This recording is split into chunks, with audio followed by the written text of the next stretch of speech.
What is up, everybody?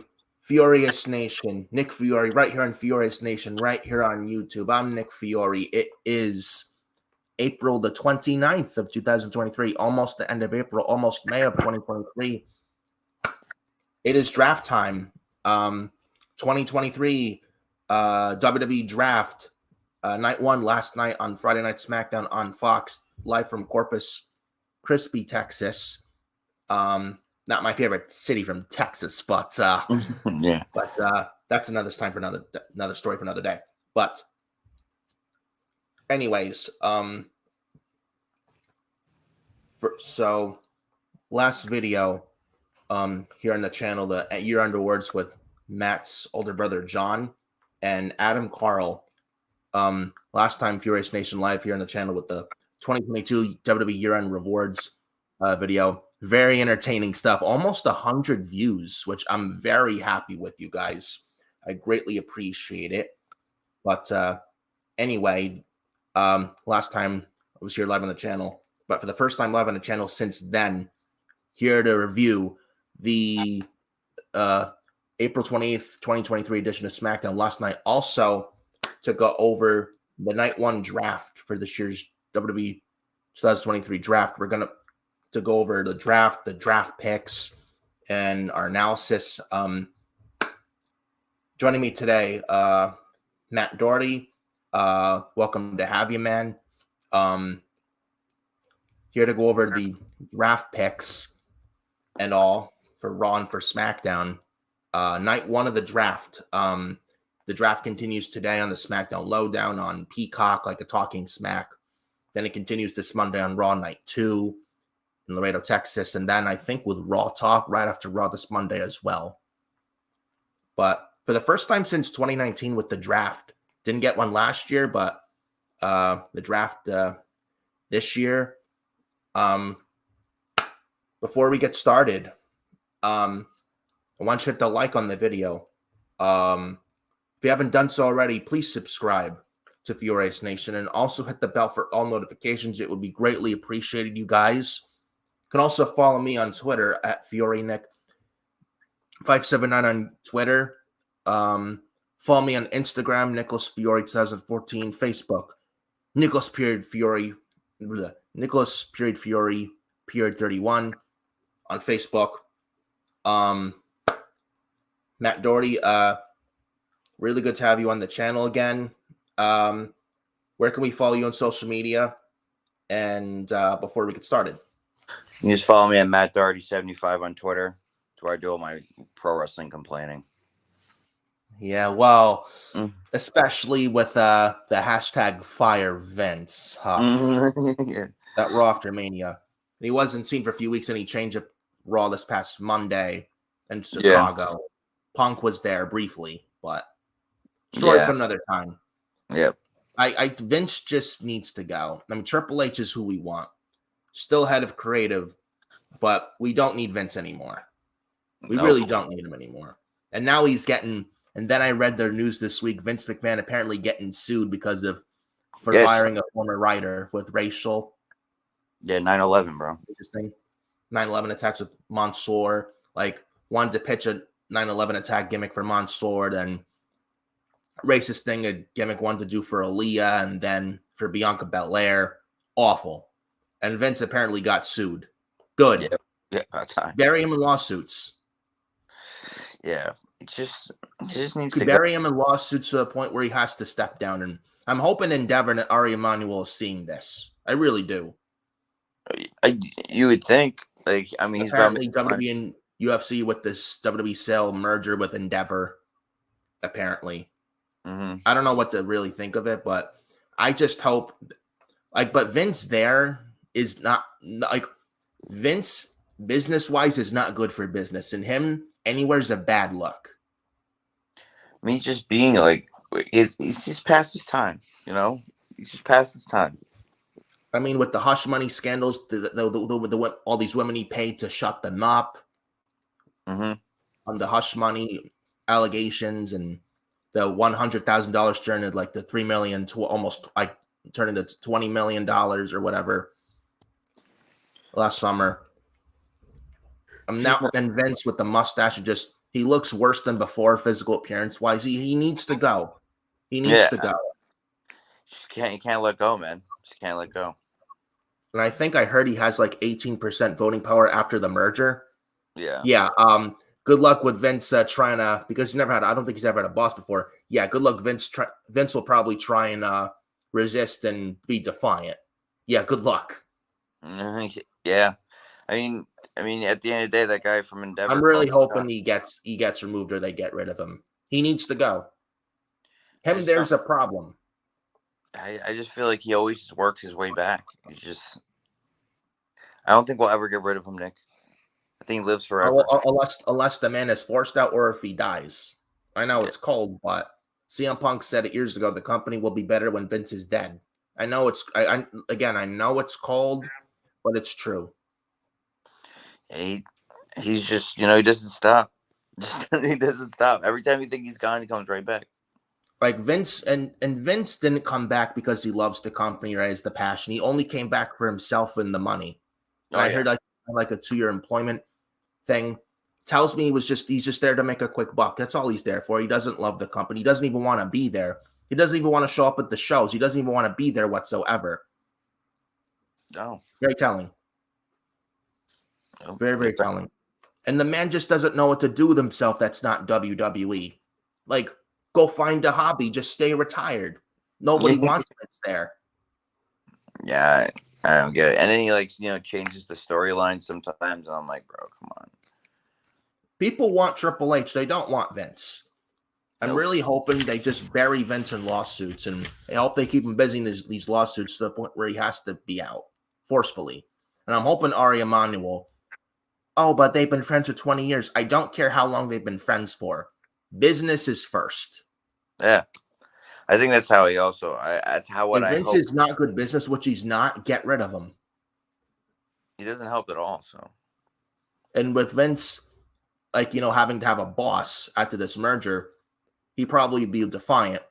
I'm hoping they get rid of him and they force him out. I hope so. Because with after the merger and he loses majority voting power. Right now he has 80% of the voting power. I think he gets 18 after the merger. He probably won't listen, probably be defiant against his boss. So hopefully they get him out soon. Yeah, we'll see. I doubt it, but anytime soon, but after the merger. But oh no, they don't need Vince there at all. There's a really, really bad luck. They don't need him. Nope. Nobody wants him. People want Triple H. They want Triple H. And Triple H is not doing a bad job, by the way. I just want to let you guys know. No, not at all. It's kind of like a power struggle now with Triple H and Vince. 50% is Triple H, 50% is Vince. That's not good. No, just also in the aspect of Triple H has good storylines, and then Vince just throws in no long-term storytelling, no long-term planning. No. Triple H, he has a solid vision where he wants to go with WWE with this year and next year, and then 2025 and after and way beyond that. Triple H knows what he wants to do. Vince is does things just to be in the moment with no thought or long-term thoughts whatsoever. Vince just does things just to do things. He doesn't think long-term booking, long-term storytelling. No, not at all. He doesn't. Nope. He doesn't. Vince has got to go. He's not needed anymore. And quite frankly, WWE doesn't need Vince anymore to be successful. Look at the shows lately. I read something yesterday on Twitter. SmackDown last night in Corpus Christi sold out. Sold out. And lately, WWE shows have been selling out. Why is that? Yeah, because Vince. Not because of Vince. Yeah. Not because of Vince McMahon at all. It's Triple H. It was also draft fair. What? It was also draft night. Yes. And the draft night, yeah. Nothing me rambling on. But yeah. But so the draft. Let's get started. 2023 WWE Draft. Night 1. we had the show start off, and they've been hyping this up, the WWE Draft, changing the landscape, and past year's draft. It's time to shake things up again. Mm-hmm. And I was very curious to see what they do with the format with this draft. This format, they did it like they did 2 years ago, where they have the podium. Triple H starts the show, comes up on the podium. He goes over the rules. There was a line he said, if there's one thing I believe in, it's rules.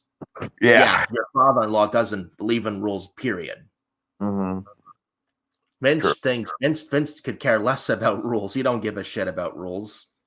So you don't care about attention to detail. Vince could care less.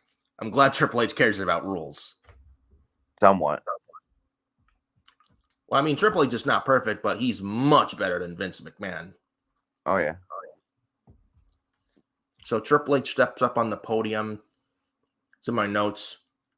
Triple H steps up to the podium on the stage and welcomes everyone to Friday Night SmackDown and to the 2023 WWE Draft. So Triple H, he goes over the ground rules here. He says that be 8 picks tonight for Raw, 8 picks tonight for SmackDown with 4 rounds, 2 picks for each brand for each round. He said every Raw SmackDown superstar is eligible to switch brands. He says the draft will conclude this Monday night on Raw for night 2 of the draft. He also says, in addition to the Raw and SmackDown roster, select members of the NXT roster will also be available to be drafted. Mm-hmm. He also says the new rosters will take place into effect on the night after Backlash on Monday Night Raw on Monday, May the 8th. This is the Raw after Backlash in Puerto Rico.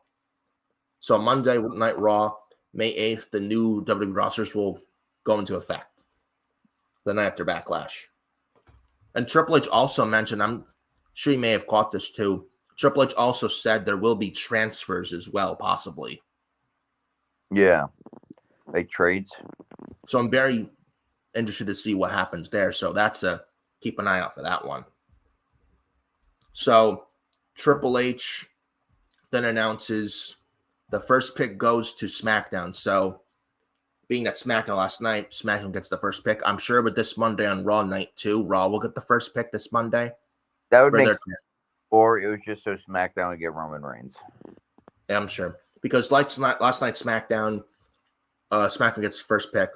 Monday to Raw, I'm sure Monday it'll be Raw, SmackDown for this night 2 for this Monday Raw. Mm-hmm. So obviously, first pick in the draft for night 1 goes to SmackDown. And Triple H announces first pick for SmackDown is a package deal. Paul Heyman, Solo Sikoa, and the undisputed WWE Universal Champion Roman Reigns. Yeah, pretty obvious. So Roman's the first pick. Makes sense. So with Roman going over to SmackDown with the undisputed Universal Championship, a brand new World Heavyweight Championship, which was introduced by Triple H this past Monday night on Raw, that's going to be Raw exclusive. So Raw gets the World Heavyweight Championship. SmackDown's going to get the undisputed Universal title. So yeah, that's that. So nothing changed. Yeah, nothing. I mean, and Fox likes Roman. You think they're just going to give USA Network Roman Reigns? Yeah, no way. I mean, I did read a report that USA Network wanted Roman Reigns over the World Heavyweight Championship. That clearly ended up being false. Well, I don't even know if it was false or it's just like the aspect of fact that Fox probably has so much pull over. They probably pay so much for Roman. Yeah. Fox likes Roman. They don't want to give up Roman, so he's on. So Roman Reigns, he stays put on SmackDown. He does not switch over to Raw. And I honestly thought he would switch to Raw. Thought there was a chance, but he's staying on SmackDown. And Solo Sikoa, part of the first pick, man, not even on the main roster for a year. And he's part of the first pick of the draft. Yeah. It's a big deal. And very happy for Solo Sikoa, by the way. No, good for him. I mean, it helps when your cousin's Roman Reigns. But yeah, no, good for him. Yeah. I mean, the younger brother, Jimmy and Jey Uso, he wasn't even in NXT for a year. Won the NXT North American title. Not even on the main roster for a full year. He debuted on the main roster last September in Cardiff at Clash at the Castle when he cost Drew McIntyre the undisputed Universal title against Roman Reigns. But and Solo Sikoa, man, the way they've booked him on the main roster so far, perfect. And he's in part of the first pick of the draft. And he's this young now, and he's getting better every single week. It's only going to get better here and out for Solo Sikoa. I'm very happy for him. He's done great in his enforcer role, no doubt. Booked was like a Umaga 2.0. I'm really liking it. I love it. I think he's done really good job. I'm glad he made Spike his finisher. It's good stuff. Yeah, it's shades of his uncle Umaga. Started using it since December to take out Matt Riddle for months. Yep. On Raw back in December. Yep. Used it ever since. The enforcer Solo Sikoa.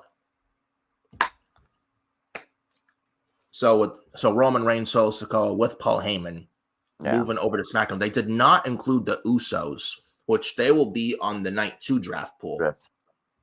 I don't know, man. It could get After what happened in the main event tonight, we'll talk about it. It's going to be very interesting where the Usos land come Monday, where they stay on SmackDown or move over to Monday Night Raw. Could be shaky. But we'll talk about it. We'll talk about it. So then Triple H then announces Raw's first pick in the draft, and it's the American Nightmare, Cody Rhodes. Yeah, easy pick. Easy pick. I did see a lot of people on Twitter very upset that, oh, Cody and Roman, why are they on separate brands? The story's over. Like, this is fucked. The story is not going to finish. It's over. It's over for Cody. I just, maybe, I think it's part of, Triple H's game plan to make you think it's over. It's the whole point. Pro wrestling, we got to tell a story. So they separated Roman and Cody, and I can understand why they separated them for now. I mean, I understand where those guys are coming from. Listen, calm down. I get it. I understand what you're feeling right now. But Cody will be on SmackDown. He's just going to be on Raw for now. Yeah. Now, the reason I say that is you want Cody, when he won the Rumble, I feel like when he was out for months, he had no adversity, no struggle to win the big one. And I understand why he lost at Mania as well, because you want him to, I know, Matt, you were upset. I wanted to tell you, I mean, do I think Cody should have won at WrestleMania? Yes, but Cody was out for 6-7 months with a torn pectoral muscle. And there was no, pretty much hand to the Rumble, there was no, struggle to, does he deserve to beat Roman? 2 months is not enough to completely, fully tell the story with Cody. I don't know, man. We know who he is. Not like this is some, NXT guy that called up, bro. This is Cody Rhodes, bro. Used to be, pretty boy Cody, bro. Went left, came back. We tried to W didn't work out. Tore his pec. He becomes a main baby face. I think the struggle's already there. Yeah, I don't know. I mean, that's just the way how I feel. But with Roman going to SmackDown, Cody going to Raw, I don't think this is going to be long term because you want Cody to have the adversity and the struggle. Have him get destroyed by Brock at Backlash. Have Cody, Raw has the World Heavyweight title. No, have Cody challenge for the world title, but he loses to Seth Rollins at Night of Champions because I think Seth should really be the World Heavyweight Champion at Night of Champions in Saudi. I think he is more. There's no one more deserving than Seth Rollins to win that World Heavyweight title. Oh, especially like last year when he was, when Vince was booking and he was taking losses to most random people. Yeah, he lost to Cody 3 times in a row, including Hell in a Cell last year. And then Matt Riddle gets hurt, so he doesn't have a SummerSlam match. I think Seth Rollins he's never main evented a WrestleMania. He's really, really over. Fans saying to his theme, he's super over, very popular. Fans love him. I don't. Yeah, I think I see him as the world champion. He's one of the best things in the company right now. How do you feel about them thinking about making Finn Balor the world champion because he didn't get his original run? I don't know. I mean, we'll see come Monday where Finn Balor ends up, because the Judgment Day is going to be a night 2 draft pool this Monday on Raw. I think he goes to Raw. With Seth Rollins, he's going to be in the night 2 draft pool. I think Rhea is going to get drafted to Monday because of that Bianca situation. Yeah, we'll talk about that in a little bit. I hope not with Rhea going to Raw. She's SmackDown Women's Champion. She should really go to SmackDown, but we'll talk about that in a little bit. But Cody, move on with a Raw, Roman to SmackDown. I can understand why you guys are upset, but I do think with SummerSlam in Detroit, I did read rumors of WrestleMania 40, Cody and Roman, where Cody beats Roman. That's too long. I would take those rumors with a grain of salt. That's too long for a stretch. Cody and Roman, the rematch needs to happen at SummerSlam with Cody winning the titles from Roman in Detroit at Ford Field this August at SummerSlam. I was supposed to say, have Cody, Money in the Bank this July 1st is in London. Have Cody win the Money in the Bank and have him cash in the RVD way at SummerSlam. Oh, just straight up cash in a match. Yeah. Have him cash in RVD style from One Night Stand in 06 ECW on John Cena, like you did on John Cena. Yeah, just get him. Ballroom. That was awesome. One of the best pay-per-views of all time in New York City. Oh, it was one of the best. That was great. That with that rabid ECW crowd just viciously, big time anti John Cena. Yeah. Threw his shirt back. Yeah. Threw toilet paper rolls in the ring. Chanted vulgar chants at John Cena. It was that was oh yeah, incredible. But that's what I would think. That's what I would do. Have Cody win the Money in the Bank. Have him cash in RVD style and Roman at SummerSlam. He beats Roman for the titles at SummerSlam. And the reason I think with Cody on Raw now, Raw just introduced their brand. The brand new World Heavyweight titles. It's going to be exclusive to Raw. Finding out of last night's Night 1 draft. So that being said, if you draft Cody to SmackDown, right? If you have Cody on SmackDown now, with Raw having the brand new World Heavyweight title, there's really not anyone on Raw that's not Cody that can carry Raw fine. No. Like Seth is not there yet. Gunther, who they drafted, Shinsuke Nakamura, Drew McIntyre, they're not built up enough to the point where they can carry Raw on their back without Cody there. Like, I think some, like Gunther, Seth, like, it doesn't take for them, like, a lot to get there. Like, it won't take a lot. But, like, you got to build them up. He's just so hot right now. Like, he's Cody Rhodes. He's the main babyface. I mean, you got to build up some of the Raw guys first. And then when it's built up enough, then you can move Cody to SmackDown and Raw will be just fine. I think that's why they moved Cody to Raw for now. Yeah, that's fair. That's what I think. Cody will move to SmackDown. I mean, I know it's like don't trust WWE, but it's like I know they're stupid, but it can't be this stupid. I mean, I understand they're stupid, but it's like Cody and Roman's not over. It can't be. It can't be over. Especially with how Cody lost at WrestleMania because of Solo Sikoa. I see that as being like, people's also problem with, I guess, Roman's run is a lot of his wins are like, and he's approaching 1,000 days. I do think they want Roman to approach 1,000 days as champion, before losing the championships. Yeah. I also I think they, I don't know, but I think they think this is probably Roman's last full year. Yeah, before he goes into Hollywood like The Rock and John Cena. Yeah, I think they're trying to plan that out because I think they knew if they had Cody win, then what are you gonna do? Have Roman chase the belt for a year? Yeah, if you have Cody win at Mania, what do you who challenges Cody? What do you do with Roman? Mm-hmm.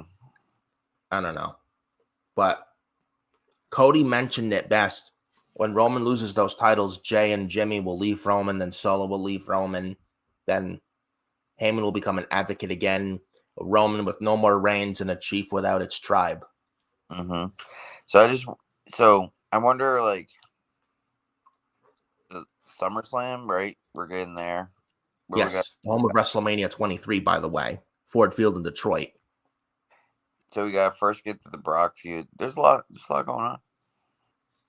Yeah, Cody's fighting Brock at Backlash in Puerto Rico. With Saudi Arabia, with Night of Champions, I expect Cody to challenge for the world title. He's not going to win it, but I would do Cody and Seth in Saudi for the world heavyweight title with Seth going over, because Seth lost to Cody 3 times in a row, and Seth should be given his flowers. He's doing great work. He's doing incredible. And reward the man for his hard work. Give Seth Rollins the world heavyweight title for the Raw brand and give him the ball. Let him run with it. I agree. I think he deserves, it. And it makes sense. And that's the money match. Seth and Cody in Saudi for the world heavyweight championship at Night of Champions, and give it to Seth. Yeah, I'm down. There is no one on that Raw roster more deserving than Seth Rollins. There's no one else. The only problem I see with it is that it's too easy to write, so they could mess that up. Yeah. Hopefully not, but that's the money match right there. Seth and Cody. Maybe you could do Seth and Finn, but we don't know where Finn Balor's going to end up come night 2 on Monday with the draft, because the draft continues this Monday on Raw. Yep. So we'll see what happens. But Cody and Roman on separate brands, I can understand why. And I understand people's angerness and frustrations. I understand how you're feeling, but calm down. There's a reason why they did that. If you do Cody and Roman on the same brand, you don't want the feud to run like, how to describe it? It's like you don't want the feud to run dry too quick. Yeah. You want Roman and Cody to be separated for now. Because if you have them on the same brand, you're just going to run the risk of running the feud too. I want this feud to be over now. You know? Mm-hmm. No, I agree. If having the same brand, it's going to be like, they're still going to, it's like, want them separated to a point where they come together again. Then it's like, how they did. It's like how they did with Rey Mysterio and Dominic when they traded Rey Mysterio to SmackDown last October. Yeah. It's like that, where the Judgment Day and Dominic were torturing Rey Mysterio. Then Rey went to Triple H and said, I quit. And then Triple H moved Rey to SmackDown, away for Dominic for the time being. Well, Judgment Day still did their thing on Raw, but Rey moved over to SmackDown. And then going into WrestleMania season, where Dominic and Rey really kickstarted their feud going into WrestleMania, which I thought was really good. Oh, great feud. Great time. Especially with Dominic. And I know Adam Carl is watching. It's Dominic Mysterio, bro. Rey Mysterio's son.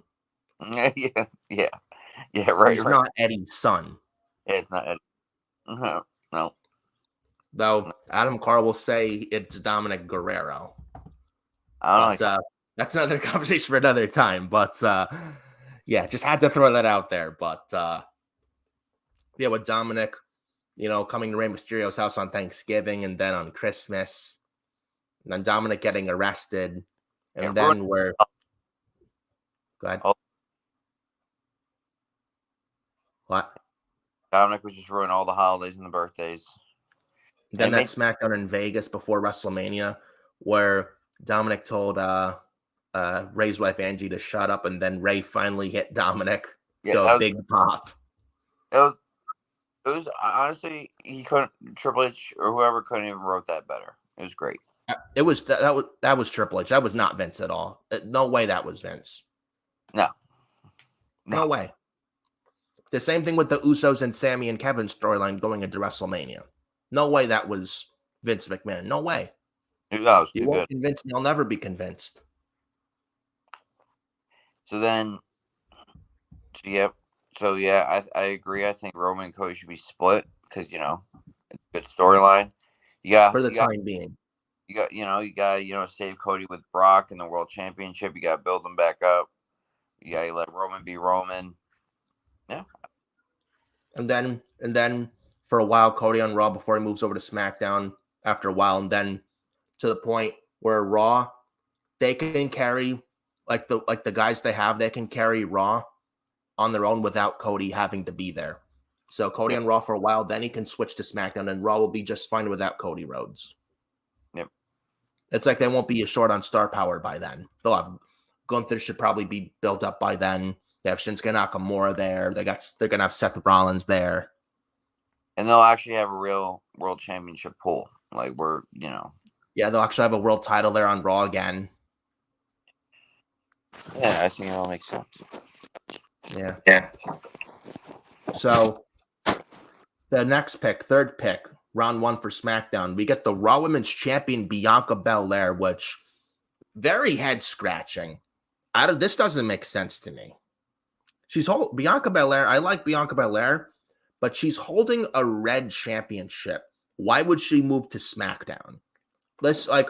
Champions should not be drafted if you're only Raw or SmackDown Women's Champion. If you're like IC Intercontinental Champion, US Champion, or World Heavyweight Champion, or Undisputed Universal Champion, or Undisputed Tag Team Champions, fine. But the Raw Women's and SmackDown Women's Champions, that doesn't sit right with me. They're just gonna do what Rhea did, what Becky Lynch probably did, where Rhea is gonna. I hope to God not. And Rhea Ripley should really be on SmackDown with the Judgment Day. They've done everything there is to do on Raw, to be honest with you. Yeah, I honestly think they're gonna keep them all on Raw, and then they're gonna have. Rhea. But why would you keep them on Raw when they're feuding with LWO? And LWO, I don't see them moving to Raw. I really, they are SmackDown and should be on SmackDown. So I don't see that LWO or Judgment Day being on Raw, unless, because I just see Judgment Day and LWO on SmackDown. I just don't see them on Raw. Now, that's just me. But with Bianca to SmackDown, Asuka should have won that Raw Women's title at WrestleMania Night 2 this year. Thank you. Oh my God. Yes. I thought I was the only one out here. You're not the only one, Matt. I thought the same thing too. Asuka should have went over at WrestleMania. Bianca should not have retained. Bianca's Raw Women's title reign has gotten very stale. I was about to say, I feel like it's gotten very stale. Like, oh my God, she's so strong. Wow. If there's anyone that really needs to turn heel, it's Bianca Belair. Yeah, I feel like give me NXT heel Bianca Belair. As a babyface, it's just very bland. It's like watching paint dry. I feel like she's very so good in the ring that but everything, her character, her mic, and everything. I'm just like, I don't want to watch this. Like skip. Go on the EST. You can't whoop me. I feel like she really does. Like as a babyface, it's very cringe. Yeah, cringe, and I feel like she's kind of like Braun Baker on NXT, where it kind of just went stale, and the switch was good for him. Yeah, Braun Breaker in NXT, man. The NXT after WrestleMania weekend when Braun Breaker attacked Carmelo Hayes and Trick Williams turned heel. I think that heel turn, honestly, is the best thing for Braun Breaker. As a babyface, just bland. Yeah. I mean, very good, very over, but a heel, I just think fits him a lot better for Braun Breaker. I really do. At this point, I definitely do. Bro, no one wants to, it's the same thing that happened with Roman. Yeah. Uh-oh. There you go. There you go. Something happened with the black screen, but you're back. Yeah. But Roman Reigns, when he was a babyface in from 2015 to 2020, when they forced him down our throats. Yeah. We don't need it anymore, bro. They can switch and still be a huge star. Not, I know, he's controversial and everything like that, but CM Punk was great as a heel. He was a bigger star when he was a heel. So why can't that work for someone else? Even Sheamus in 09 in ECW when he was a heel, then they turned him face in 2011. And I understand we had the feud with Mark Henry, but then after a while, after a few years, Sheamus's face run was just getting very cheesy, very corny. He was cutting these stupid, boring promos. Yeah, and the heel crowd just fit him perfectly. Though this face Sheamus is an exception. Yeah, he's a good face Sheamus. This is good. Though the way they booked him, they should have kept him heel all those years ago with Sheamus. Even Batista in late 2009. Even that. You know? There's some people that work better as a heel than a face. Braun Breaker's just one of them. I mean, his face run was okay, but I think his heel is just a lot better. I just really believe that.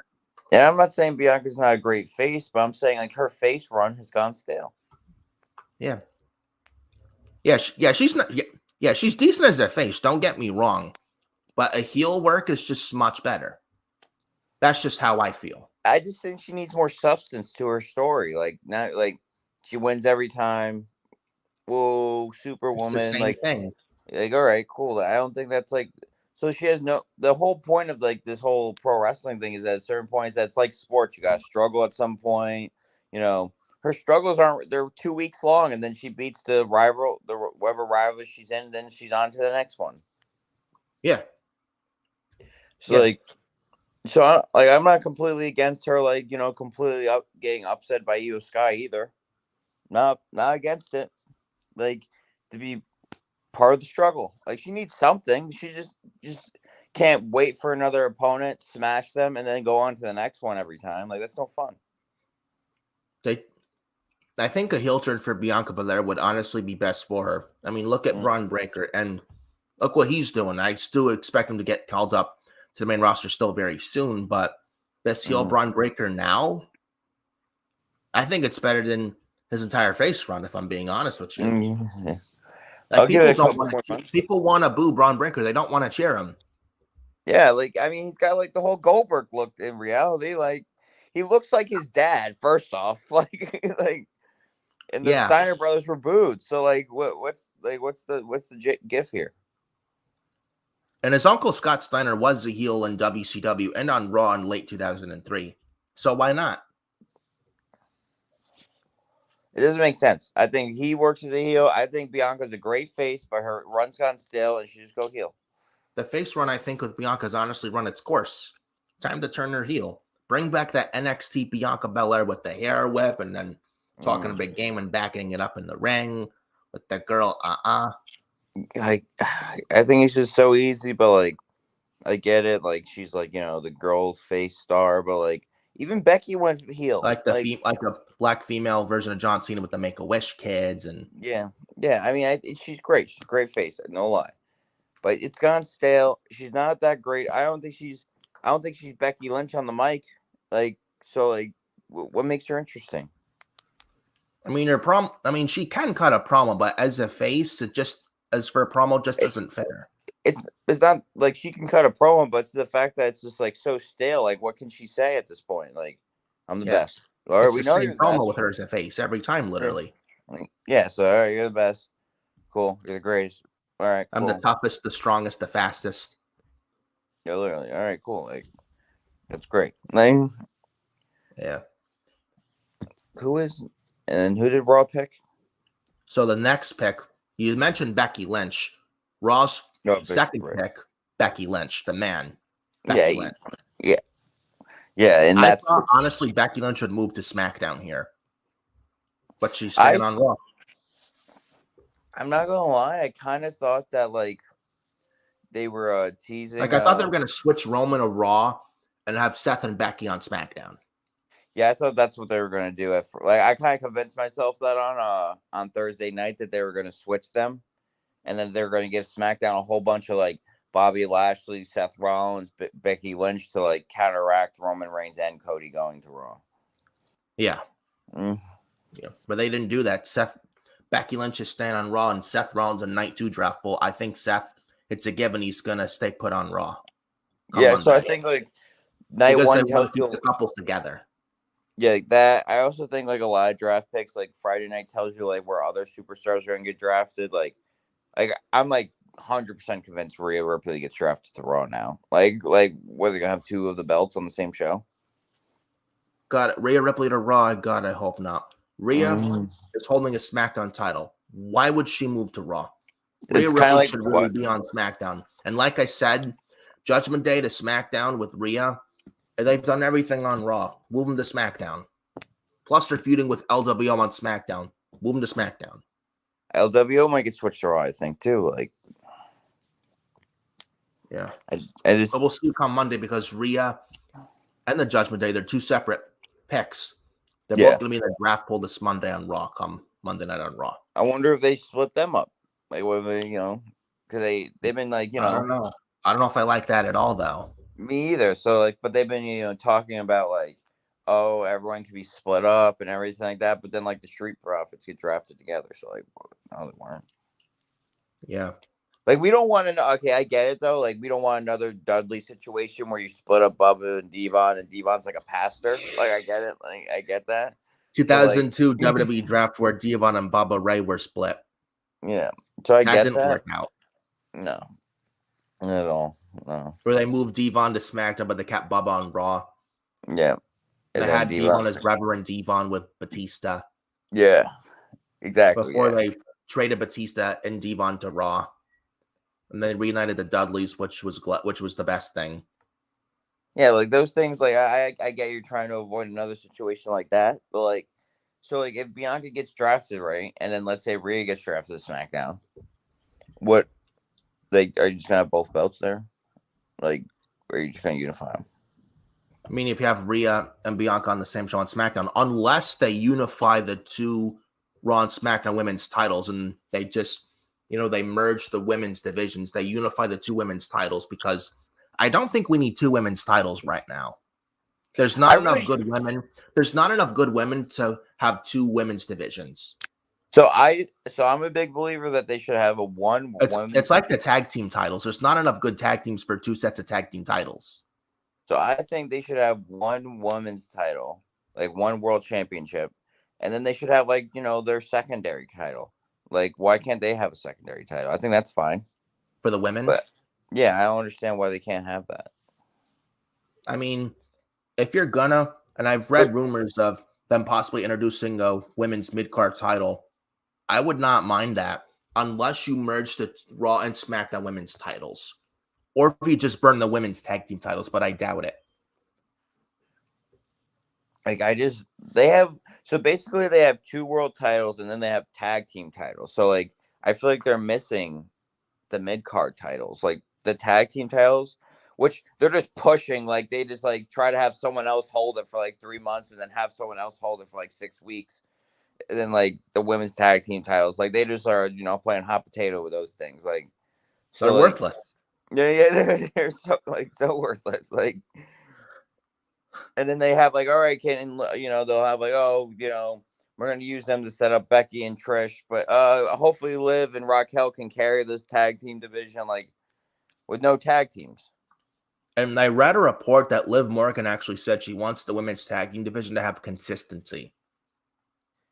Like, so, like, do you think they have Liv and Raquel hold these things for like 10 months? No, doubt it very much.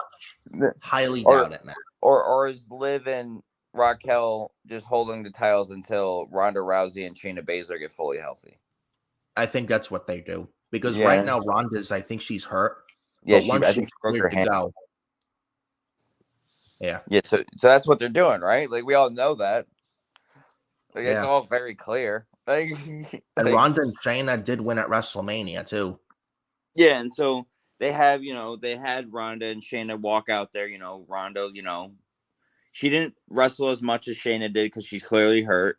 But they have Shayna and Ronda win to be like, see, these are our tag team. But like, they can't be there week to week right now. And once Ronda gets cleared, that's probably what they might do, and then that's where they give Ronda and Shayna the titles. Yeah. So they obviously are just stalling for them to come back. Because I thought they were going to. And I think that's the reason why Shayna's not been on TV for a few weeks now, because Ronda's hurt. Yeah, and that's like, her tag team partner. So like, that's why I was like, that's what I originally thought was going to happen at Mania. But then, Ronda gets hurt like 3 weeks before Mania. Like, yeah. So then they just don't have them on there at all. Right. But that's one direction I could probably see. I would hope they merge the two women's titles. We don't need two sets of women's titles. That's just me. Mm-hmm. When you have a shitload of good women, then you can have two sets of women's titles. Not tag titles, two sets of women's titles. Imagine two sets of women's tag titles. No. And the same thing with the men's tag teams. Unless you have if you have a shitload of men's tag teams, and I mean a shitload, then you can have two sets of men's tag titles. But there's not enough good tag teams for the men to have two sets of tag team titles. It's also like I don't know yet because we have two women's titles, but like when Roman has held both those belts for a whole year, like it was clear on Mondays where you're like, bro, they're missing a world title. Like they're all just chasing the U.S. title. Like no way. Like so I don't really. And how far do you take that? Yeah, and I felt like at a certain point with like the two world titles that like both world titles for the women were running out of contenders. Like in the aspect of like they both were just chopping them up so quickly. They're like, all right, who else do we have? Like, like for them, and then they throw Bianca in like a wash rivalry with like Asuka for like 6 weeks, no real build. It's them staring at each other oddly, and then. Like, I personally think Asuka should be like the Roman Reigns of the women's division, where she has like that belt forever. Like, and Asuka should really be Raw Women's Champion right now. She should have went over at WrestleMania over Bianca Belair. Yeah, and then they have her lose, and I was like, I don't get it. And they have Bianca moved over to SmackDown as well as Damage Control, Io Sky part of it. We'll talk about that in a little while. But that being said, I'd say like Asuka should really be Raw Women's Champion right now. What if they add Asuka to Bianca and Io at Backlash, make it a triple threat, and they give Asuka the title there? But that would make sense too. That would also make sense. But would be like Asuka lost at Mania. Why should get in a title match at Backlash? Bro, we had Randy Orton beat Rey Mysterio at No Way Out to win the technically take his Royal Rumble spot, bro. We can unless they do a Raw episode Monday where they have Asuka beat someone of Damage Control to get in. That's not the champion Bianca. It's also like, are we just gonna? So we're gonna go to Backlash, right? So like the problem with Backlash, I feel a lot of time is it doesn't have like huge significance. Like we're never like, oh, that Backlash moment, right? So why not like try to make one? Like Bianca doesn't have to hold this title for 1,000 days. She really doesn't. Like Bianca Belair's been Raw Women's Champion for a year. Yeah. Over a year. I think she's had a really good run. I just think it's gone stale. And that's why I'm saying why have Rhea Raw? Because Bianca, she's a long reigning Raw Women's Champion, and you're just gonna have her exchange titles. Yeah. That doesn't sit well. Like you have held the Raw Women's title all this long time just to trade it for a SmackDown Women's title when you didn't even lose the Raw Women's title and didn't even win the SmackDown Women's title. So I wonder, like, could you also just and it's like Rhea Ripley beat Charlotte Flair clean at WrestleMania this year, night one. Why would you exchange titles like that to make the win mean nothing? Like, kind of like we're like Becky and Charlotte won, but it's not the same situation. So, like, I also understand. Like, would you have Rhea and Bianca just at Night of Champions figure it out? Like, all right, whoever wins is champ. Unless they do Rhea and Bianca at Night of Champions and they unify the women's titles. That's what I would think if you're going to do that. That's what I would, honestly, I would do that. I would do that, honestly. Mm-hmm. It's not a bad idea. Because then it would also, you would also want to bring Judgment Day over. Yeah. But I also don't know, like, are they really committed to, like, the new brand warfare? Like, are they going to do what they usually do where you're like, all right, this guy's, he's on Raw, but he can just go to Raw. Like, he's on SmackDown, but he can just go there. Yeah. Because, like, the whole great thing about Raw versus SmackDown is that, like, you watch Raw, you got Raw roster, and then on SmackDown, you got SmackDown roster. And if someone from Raw infiltrate on SmackDown, you're like, whoa, what is this guy doing here? Yeah. I can see where you're going for there with that, Matt. But with Raw, they get Becky Lynch second pick for Raw. Trish Stratus is in the Night 2 draft pool, but no Lita. So that was that. Then at the end of the round, Triple H then introduces the Usos. Jay and Jimmy cut a promo. They congratulate Roman Reigns for being drafted 1 overall. Once again, the past couple drafts, Roman's been first pick overall in each yearly draft. Yeah, was he like 3 years in a row now? Yeah, it's like 2021 he was, 2020 he was, And third year, yeah, third draft in a row. Yeah, so yeah, because they didn't do it for 2 years, right? A year. The Usos, so they're in the ring cutting a promo. They say they're going to dedicate their tag title victory tonight to Roman Reigns. Sami Zayn and Kevin Owens then walk out. Sami then points out that Roman has been ignoring the Usos since WrestleMania, where they lost the titles to Sami and Kevin. And then also Reigns had himself, Skull and Heyman drafted without the Usos. So Usos are in the night 2 draft pool. Jimmy then says they will take back their tag titles tonight and everything will be fine. Kevin Owens then goes nuts and says he doesn't care about any of this. He says all he knows is that they are going to retain their tag team championships tonight in the main event. So that's to set up the main. So, and they already announced this main event last night, SmackDown, a week or two in advance, a few weeks in advance. Yeah, 2 weeks in advance. You then get the first match for SmackDown last night. Butch with Sheamus, no Ridge Holland, versus L.A. Knight. Yeah. There you go. That's how you do it.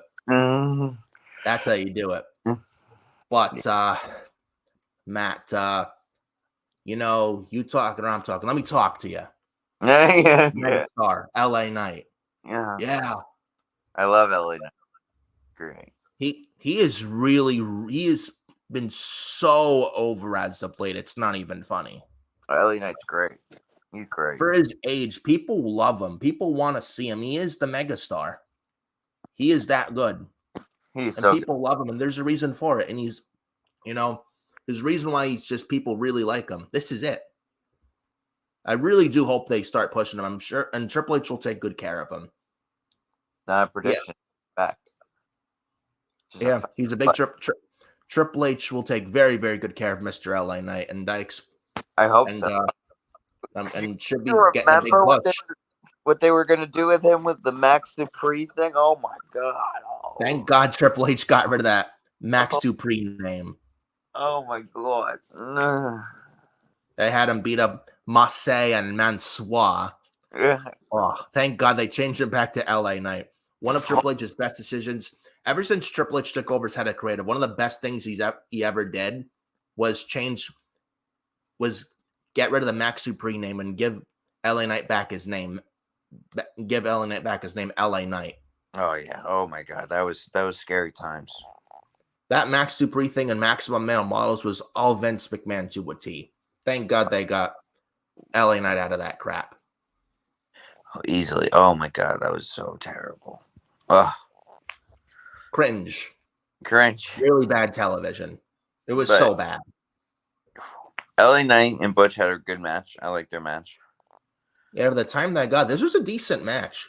And I think they fought each other before in NXT, if not mistaken. I think when NXT went to 2.0, they fought on NXT when Butch was Pete Dunne and he fought LA Knight. Very good match. I think this is before NXT War Games 2021. They fought. This was rare. This was a very good match. The time they were given. Butch. How about there were rumors he was going back to Pete Dunne. Why not right now? It's a work in process. Plus, the Brawling Brutes are really popular right now. You want to be careful how you change Butch back to Pete Dunne. Yeah, so I think some guys, I read rumors that Triple H wanted to change Butch back to Pete Dunne last year, but the Brawling Brutes were really over last fall, going into War Games last November. Yeah, I don't think you can just some names you can't just change because you're like, bro, what? Like that abruptly, you can't just do that. Theory's easy because his real name's Austin Theory, so just put Austin in front of it. Matt Riddle was Riddle, so it's Matt Riddle. It's easy. Butch is a completely different name. Exactly. But that's just my take on that. But the reason why they haven't changed Butch back to Pete Dunne just yet, they will. But you just got to be patient. It's going to be the right time, and it's got to make sense. Yep. It has to make sense. And he's another guy Triple H will take very good care of.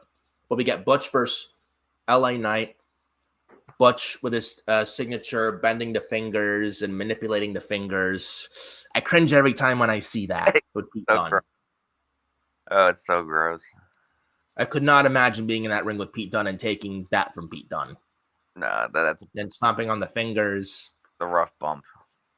We then had LA Knight pick up Butch on the outside, pick him up, slam him, lift him, pick him up, lift him, and just launch him onto the outside apron, back first, which looked brutal. We had Butch also do the 10 beats of the Belgium Shades of Sheamus to LA Knight as well. There was one spot where LA Knight ran up the top rope, delivered a high superplex to Butch from LA Knight. Yeah. Yep. Man, what a superplex that was from LA Knight. Yep. That was a good one. I thought it was over right there. The way that Butch landed high and tight. Whew, that was a damn good suplex from LA Knight. I thought it was over there, but they made it keep and then, because it's not a finisher, so they don't end it like that. But yeah. And then we get Butch going for like a Fujiwara armbar. LA Knight reaches the ropes for the bottom ropes for a rope break. LA Knight then sends Butch shoulder first to the post. LA Knight then hits the BFT, the blunt force trauma. And 1, 2, 3, LA Knight gets the win. LA Knight gets a win. What world are we living in, Matt? About damn time.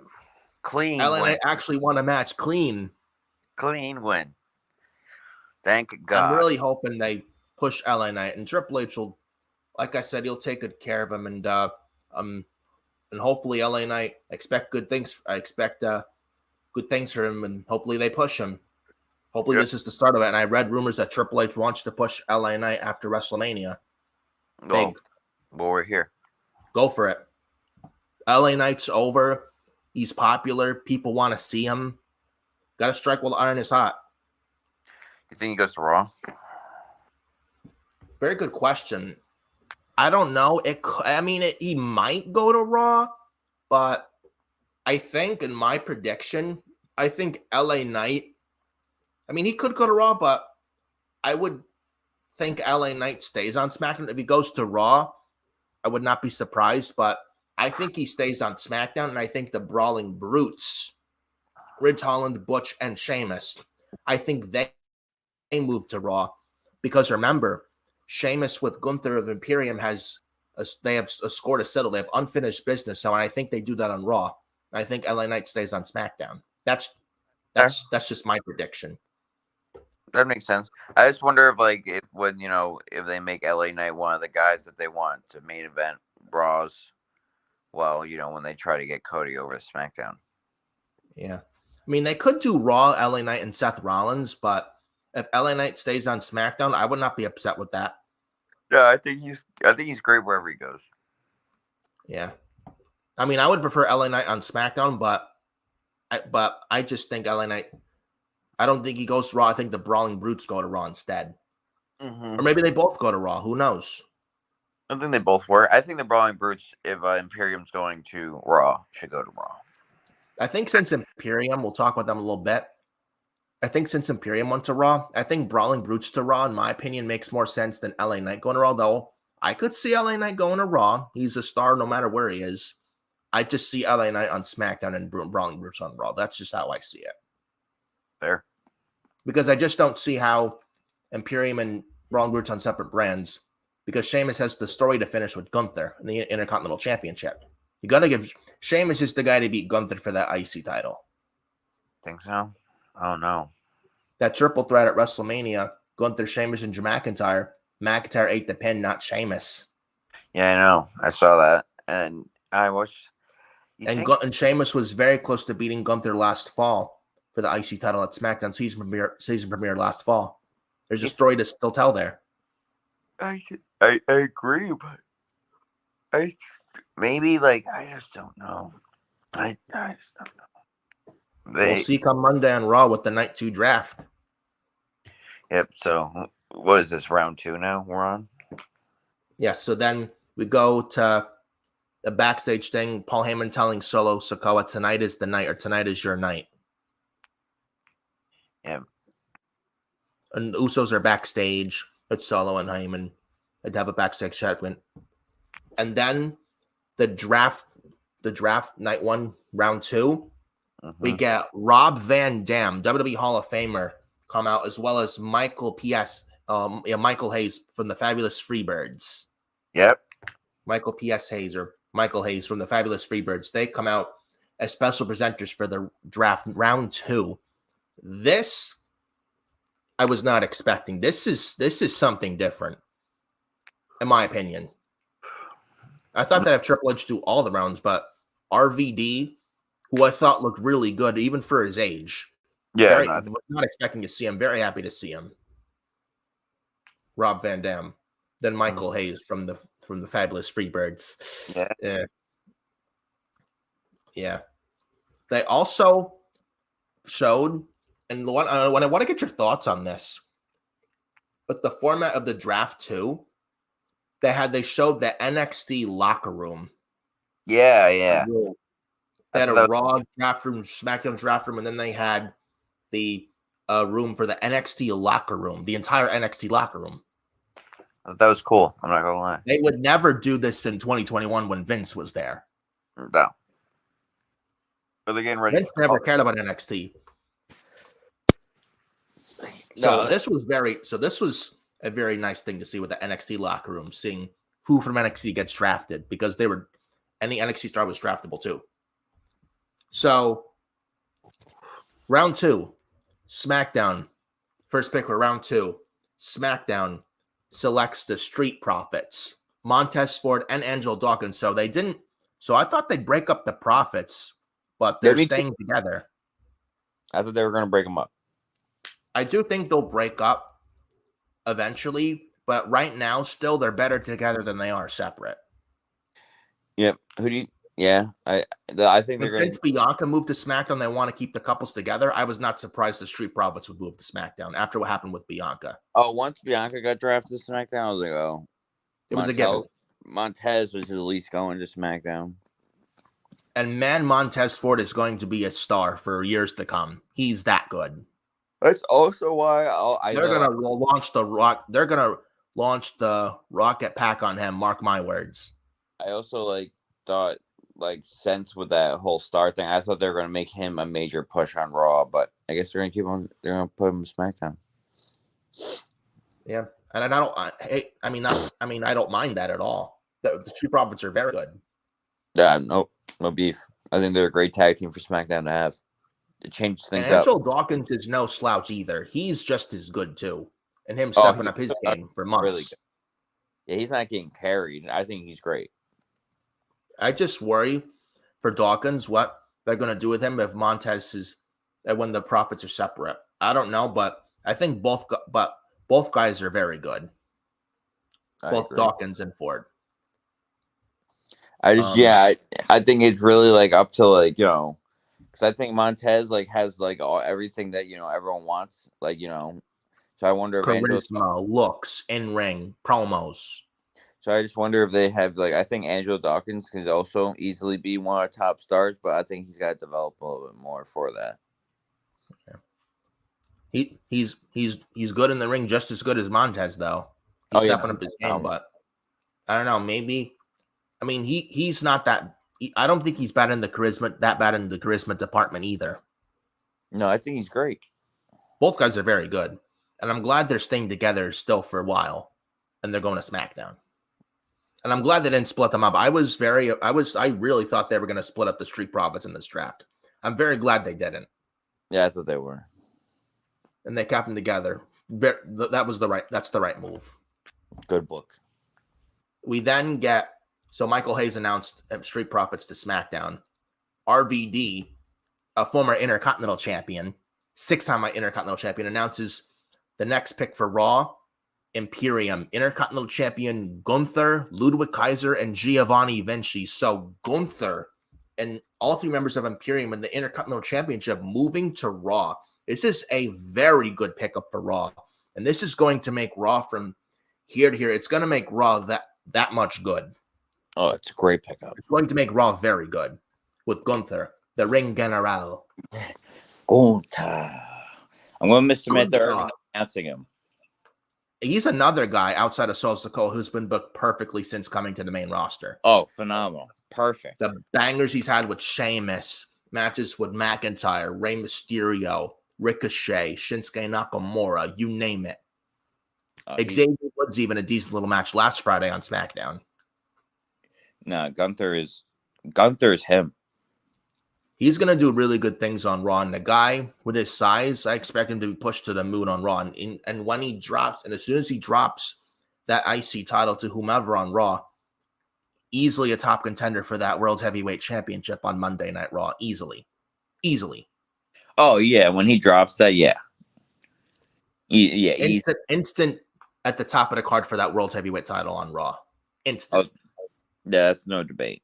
You don't even have to wait a while. Instantly put him at the top of that card. Like, I think they're going to have Gunther break Honky Tonk's record, and then they'll do that. I think Honky Tonk's record, it's definitely over a year, but let me look up. I can't believe he held the Intercontinental Championship. I think he's close to breaking the record too. I can't believe he held the title for that long. He's held it since June last year when he beat Ricochet. I can't believe Honky Tonk had that belt for that long. Holy crap. The Honky Tonk Man's record is 454 days, dude. That's so crazy. And Gunther, if I look it up, Gunther is, let's see, how many days is he as champion? He is, looking it up, ladies and gentlemen, Gunther is at 323 days as Intercontinental Champion. So it would have to be like around August SummerSlam, late going into the fall this year, if he wants to break the record. Yeah, the way they're going with him, I could probably see him break Honky Tonk Man's record. And Gunther's this good now. I think they have him break it. I think that's what the whole point of this is. And Triple H loves Gunther. Yeah. Who doesn't love Gunther? And then you got Ludwig Kaiser, Giovanni Vinci. You could easily slot them in the Raw tag team division. Easily. Yeah. They're a very good tag team as well. That's not just Gunther. That's very good. I also think they're looking for somewhere to put them. Yeah. But I thought really Imperium would stay on SmackDown, but them to Raw, very, very nice surprise. And this is a very good pickup for Raw. Very good pickup. We then get the next pick for SmackDown. The Rated R superstar Edge returns to SmackDown. That was great. That was good. It just feels right with Edge on SmackDown. Yeah. He should be on SmackDown. I mean, he has done everything there is to do on Raw. I don't mind him on SmackDown. And Edge and SmackDown just feels right. He's had many memorable good moments on SmackDown over the years. He's a part of the original roster of SmackDown. His battles, with Batista, Undertaker in 2007 over the World Heavyweight Championship and then Edge with Vicky Guerrero. Yeah. Vicky Guerrero. And then Edge when he was World Heavyweight Champion before he was forced to retire in 2011 for almost a decade. And then he came back, faced Roman Then he had the thing with Roman Reigns and Daniel Bryan going into WrestleMania 37 in Tampa. I think, and even Edge and Roman at Money in the Bank in 2021 too. Yep. I think Edge and Seth Rollins. I think Edge is a SmackDown guy. I think he's good on Raw. He's great. He's the Radar superstar, but I always picture him as a SmackDown guy. And with Edge to SmackDown, it makes me wonder if Judgment Day stay on Raw, or maybe they move to SmackDown because Edge and Finn Balor ended their feud at Hell in a Cell at WrestleMania this year inside Hell in a Cell. I mean, maybe Judgment Day could still move to SmackDown. Who knows? We'll see come Monday. But Edge to SmackDown, I kind of figured it would happen, and I don't hate it with Edge going to SmackDown. In fact, I really like it. Yeah. I think you get your hopes up, though, about them not putting Rhea Ripley on Raw. I really hope that Rhea to SmackDown should really be. That's just me. Like, seriously, put Rhea on SmackDown, merge the women's titles. I just think they just want to keep riding what they're doing and have Judgment Day on Raw. I just don't know that's what I think. I don't know. We'll see. But we then get the fourth pick. Round then Ross then selects at the end of round 2 Matt Riddle RVD announces it. I'm sure Matt Riddle and RVD, you know, I'm sure they got a lot in common. Yeah. I mean, I think it was fitting for them, for RVD to announce Riddle. Matt Riddle stays on Raw. I thought Matt Riddle would move to SmackDown, to be honest, but he's staying on Monday Night Raw. And with Randy Orton, hopefully he can get cleared. When he comes back, we should be getting that Raw feud with Matt Riddle, Randy Orton going into SummerSlam, I hope. Hopefully Orton gets cleared to wrestle again. And his presence is definitely missed on Raw, is Randy Orton. Oh, yeah, I miss Randy Orton. He had a back injury last year, and I don't know if he's going to be forced to retire or if he can get cleared. I hope he can get cleared. It would really be such a shame if he can't wrestle anymore. Yeah, if it goes out like that, him losing the tag titles and that's the last match we see of him, that would suck. Yeah. But hopefully Randy gets cleared to wrestle and we get Randy Orton and Matt Riddle at SummerSlam. Yep. So we'll see. We then get the next match, the LWO of Joaquin Wilde and Cruz del Toro versus the Street Profits versus Braun Strowman and Ricochet. This was a very fun triple threat tag team match. Very fun. Yeah, I think he did what he was supposed to. There was one. Braun Strowman was launching Ricochet with a dive over the ropes. Yeah. Braun Strowman launching Ricochet. Mm-hmm. We had really good spots. Well, there was one. The style, the guys in this match, this was very fun. At the time it was given, I think it went like 7 minutes. This was a very fun match. Didn't mean much of anything, but this was really fun to watch. And it's like the SmackDown tag division right here. If this is the SmackDown division for the tag teams after the draft, SmackDown could really have a fun tag team division. Yeah, I agree. The Braun Strowman, Ricochet. You got the OC, which we'll talk about. You got the LWO, hopefully Judgment Day. You got the Profits, who were just drafted to SmackDown. Yeah, I just wonder. I feel like they would just be they would have too many tag teams, and like, what was that Elite Raw? Yeah, so maybe Raw gets the Viking Raiders. Mm-hmm. Or maybe the Usos do go to Raw just to avoid Roman. Yeah. You know? Mm-hmm. Who knows? Who knows, man? But this triple threat tag team match we got, there was one spot Strowman tried to break up a pin. It looked like, I don't know, I did hear Strowman had a concussion. He tried to break up a pin, but it looked a little botchy. Like, it looked like Strowman was still recovering from that concussion he got not long ago. I didn't even think, It was I guess that's why it was like also only 7 minutes. They had to fit the whole show in there, and they probably didn't want. Yeah. There was also another spot where Del Toro then walked the ropes and landed a dropkick on Dawkins, which was nice. Yeah. We got Ricochet going up top. Del Toro then drops him with the Enziguri.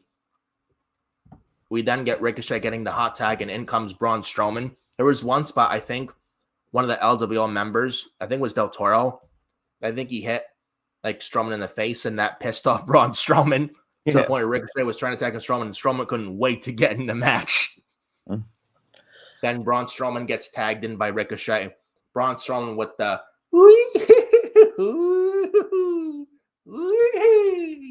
Braun Express. Because Braun Strowman runs fast. Yeah. So he runs around the ring. He's running fast. Right? So Braun Strowman, he runs fast. A freight train by Braun Strowman. Then Dawkins, then out of nowhere, surprises Strowman with a tope. Dawkins runs her up to the tope, which was nice. Then Ricochet does a dive. Match is all chaos. Then Ricochet puts Dawkins in the ring. Ricochet and Dawkins are going out in the ring. Blind tag by Montez Ford. Tags himself in to Dawkins. So it's now Ford and Ricochet legal men in the ring. Ricochet doesn't realize it. Dawkins hits the spine buster on. Ricochet goes for a top rope move. Dawkins moves. Ricochet lands on his feet, rolls. Dawkins hits the spine buster. Montez Ford top rope, frog splash, beautiful as usual. 1, 2, 3. Welcome back to SmackDown. Street Profits as they win this triple threat tag team match. Your thoughts? Made sense. Street Profits, great debut on SmackDown technically as their debut for the first time in 2 years. And then I think Braun and Ricochet are showing that they could be a really good tag team. And I thought it was just the match did exactly what it was supposed to do. It was supposed to be fun, and it was really fun. Yeah. LWO is doing very well. I do wish they get wins, but they weren't pinned tonight. But LWO, I did read rumors they're selling merchandise very well, and I expect a really good push for them. Yeah, me too. I mean, I think Rey Mysterio with LWO is, but I like it. Like I'm a big believer. I really love the LWO bringing it back. I think it makes sense, and also like I really want Santos Escobar to get a good push. So like I just need them to start, with good builds. So because I think Santos Escobar is great. I agree.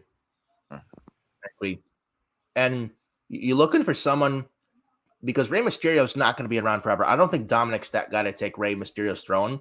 Look no further than Santos Escobar. No, yeah. He's that good. Oh, he's really good. Even for his age, he's very good. Yeah, was he 38 or something like that? Yeah, somewhere mid to late 30s, but he's very good at what he does, is Santos Escobar. And I'm liking this thing with LWO with Santos and Legado and Rey Mysterio with LWO. I think it makes sense. Even with the Eddie Guerrero Viva La Raza intro. I think that's cool. Yeah. I think that's really cool. But Street Profits win. Welcome back to SmackDown, the Street Profits. Montez Ford and Angelo Dawkins. We then get, after this triple threat tag team match, we then get the draft night 1, round 3. We get JBL and Teddy Long playa. Holla, holla, holla. Coming out. There were rumors that Teddy Long was going to be at the draft tonight, and that was true. But Teddy Long announcing the Raw picks for round 3 felt weird. Teddy Long was a SmackDown GM years ago, man. It made no sense that he was the one. They should have just flip-flopped it. Like, I understand JBL on SmackDown in 2004 was the longest reigning WWE champion, but Teddy Long with Raw just feels weird. He's always been the SmackDown GM, bro. With his tag team, was booking his tag team match playa. Always booking his tag team matches playa. Yeah. Or going one-on-one with The Undertaker. Yeah, like the classic. Like, yeah. With Teddy Long, what's up, playa? But round 3, draft, the WWE Draft 2023, night 1, round 3. SmackDown's next pick. JBL announces SmackDown selects Bobby Lashley, the almighty Bobby Lashley, to SmackDown. Bobby Lashley, a part of SmackDown, get this, for the first time since 2006. Late 2006 was the very last time Bobby Lashley was a part. Like, this was Bobby Lashley's during his first run in WWE before he left in 2007 to go to TNA, then came back to WWE in 2018. I think it was like November 2006. It was in late 2006. The very last, it was late 2006. Late 2006 was the very last time that Bobby Lashley was actually part of the SmackDown roster. And that was when he moved to ECW, beat the Big Show for the ECW championship. So that's when he beat JBL at No Way Out. Oh, no, you think he lost to JBL at No Way Out 2006. He beat JBL for his first U.S. title in May 2006 on an episode of SmackDown, the same night where Rey Mysterio forced JBL to retire first time. Yeah. Yeah. This was the SmackDown after Judgment Day 2006, by the way. Yeah, okay, yeah. But Bobby Lashley, it's been like 17 years, almost 20 years since the very last time Lashley was actually part of the SmackDown roster. Wow, holy crap. I remember his 2006 SmackDown battles with Finlay, King Booker, Batista, Mark Henry as well, Matt Hardy. Well, he's aged well. That helps with anything. And Benoit as well. JBL, yes. William Regal, I think, as well. Kurt Angle in SmackDown in 2006 on SmackDown. Before they launched the ECW brand in mid 2006, which failed. Yeah. Then when they had Big Show as ECW champion, and Lashley won it at December to Dismember, which is one of the worst pay-per-views of all time. I don't want to remind you of that. Yeah. But I can see Matt Doherty shaking his head there. Yeah, that's a rough one. You ever heard the Zack Ryder story about it? No, I haven't. Where he said that he was he makes the joke all the time where he's like, I was at one of the best pay-per-views ever with one night stand, and then I was That's also a troll, dude. That's a troll. And then I was also at December to November, which was the worst pay-per-view of all time. At the Extreme Elimination Chamber, which bombed. As soon as Punk and RVD were eliminated, like no one cared anymore after that. Why would you? It was down to Lashley and Big Show. Lashley won. It was the end of ECW after that. But yeah, so Bobby Lashley's on SmackDown. Him and Roman are going to have a rivalry, I'm going to assume. And I thought to myself during the day yesterday, Bobby Lashley to SmackDown, that might happen, and it ended up being that. And it's like some people, Bobby Lashley to SmackDown. That's a bad pick for SmackDown. That's a shit pick for SmackDown. Like SmackDown's getting the shaft. SmackDown got Roman Reigns, Edge, and Bobby Lashley. How is that SmackDown getting the shaft? Yeah, how's that a shit pick? I don't see how that's a shit and this pick. Isn't and Bobby Lashley in like 2006, even 2018, Bobby Lashley was Bobby Trashley, and he was very green. 06, he was green as grass when he was a rookie. Yeah. And then 2018, he was Trashley. This is not the same Bobby Lashley from 5 years ago and from 06. No, Bobby Lashley's good. I don't know what they're talking about. That him leaving to go to TNA to reinvent himself was the best thing for him, honestly. And in ring, he's gotten a lot better. He's gotten better on the mic. People love him. He's over. He's getting very good reactions from the crowd. He's very popular. He's one of the top guys in the company. And he did everything there was to do on Raw. He won the WWE title twice, won the US title. He was with MVP in the Hurt Business. There's nothing left. There was nothing left for him to do on Raw. There is nothing. And so I think the move to SmackDown, the change of scenery with Bobby Lashley moving to SmackDown, I like that a lot. And I think and the change of scenery, I think, is the right move. Lashley move over to Friday nights. I think him and Roman, was Roman not going to do anything this SummerSlam? I think he'll be a good,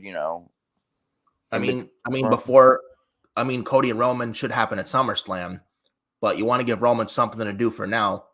Do Roman and Lashley. And that they haven't done that before. That's something different. That's something new, something fresh. And it's a good win for Roman. Yeah. Lashley's not going to win, but it's going to be very good. And a loss to Roman's not going to hurt Lashley at all. Lashley's pretty much a made man, is pretty much bulletproof at this point. Where a loss to Roman won't hurt him. No. Losing to the best star in all professional wrestling won't hurt him, no. And Lashley on Raw fought Brock Lesnar as well. What else do you want? What else is there for Lashley to do on Monday Night Raw? He's done everything there. Yeah, I think it's a good pick. Then Raw gets the pick. And they picked. Yeah. Raw next pick is Drew McIntyre. Yeah. There were rumors of McIntyre's contract coming up at the end of the year that he might go to AEW. With this move to Raw, what do you think? Does he stay? Does he leave with him moving to Raw? And I thought he would stay on SmackDown. I think Drew wants to turn heel. Yeah. If with McIntyre moving to Raw, perhaps this means he's not leaving. In AEW, it would be nice to see him in AEW, but AEW, and I know McIntyre's done everything, but I don't think AEW needs him. AEW with roster problems has their own problems. They don't need McIntyre. So I think AEW at the top of the card right now, I think they have so many guys that haven't gotten a shot at their world title yet, that have been there for a while, that they need to sort that out. I think Drew is fine where he is. I think he just needs to, shuffle the deck a little bit. I think that's all it is. I don't think he needs, I get, because he was kind of in, purgatory with, he lost to Roman already. He can't really do anything with Gunther and the Intercontinental Champion on SmackDown. Karrion Kross. He can't, Karrion Kross. So, he just needs, I think he just needs a new scenery. Yeah. And turn him heel. Exactly. If Rollins wins the World Heavyweight Championship for Raw, have a heel McIntyre and a face Rollins feud on Raw for the World Heavyweight Championship. Yeah, I think that would be great. Why not? Yeah, I think that would work phenomenally. Because then, face Cody and a heel Drew on Raw feud. Seth, because Seth was heel, but he kind of just turned face because people refused to boo him. He never really Money in the Bank 2020 during the pandemic when when McIntyre was the face, when he was WWE champion on Raw, and Rollins was the heel, as the Messiah. Yeah. So, like, I don't know why you just can't run it back, but then flipped. But with the roles reversed. Yeah. So I think and Rollins is much over now than he was back then. And I think it's, I think Seth and Drew could, be a big match at SummerSlam for the World Heavyweight Championship. I agree. But with Drew McIntyre moving to Raw, I'm not sure what happens, if he's staying or if he's leaving at the end of the year. I know this UFC WWE merger. I don't know. I don't know if McIntyre's going to leave or stay. But with this move to Raw, maybe it indicates he is staying. Otherwise, I don't know why they'd move him to Raw.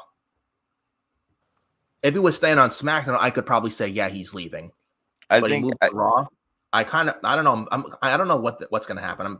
Maybe think there's probably a chance he stays and he resigns. So I think the chance is bigger now that he resigns, because if he was leaving, I think they wouldn't even made him this high of a pick in the draft. And it was round 3. It's not like they drafted him at the 4th round or something like that. Or not like they didn't draft him on Monday night. He was pretty high pick. So I would say that he's staying.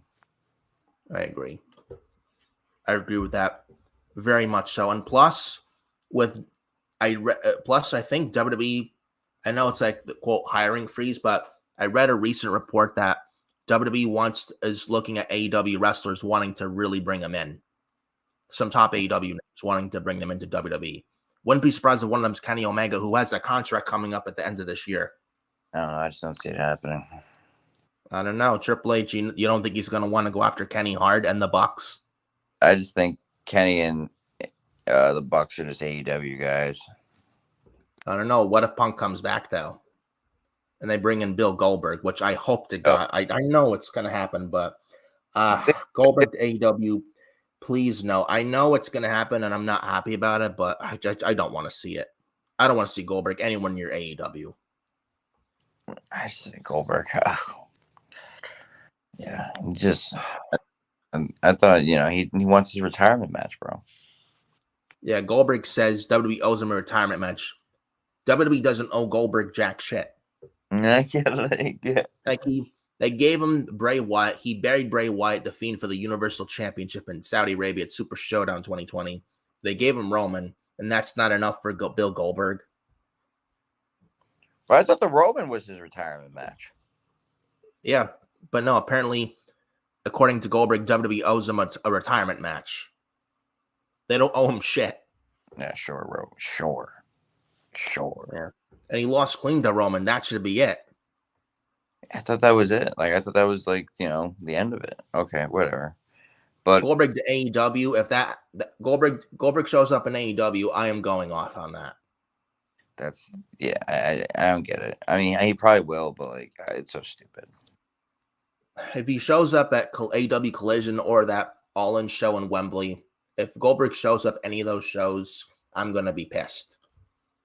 I think he's going to. I think he's coming in All In at Wembley. Oh God! Or if he wrestles Wardlow, please no. Yeah, he's definitely gonna wrestle. Yeah, right. That's something I want to see. Said no one ever. Yeah.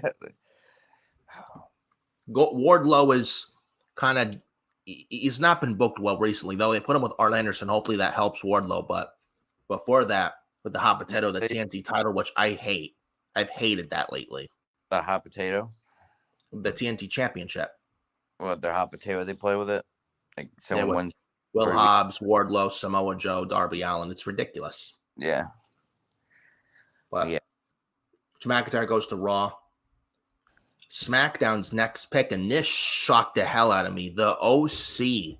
Oh, yeah, that was SmackDown. AJ Styles, Luke Gallows, Carl Anderson, and Michin Mia Yim all moving to SmackDown. This shocked me. I was almost for certain that the OC would stay on Raw. Yeah, me too. I thought that was going to be a given, but then AJ came back tonight.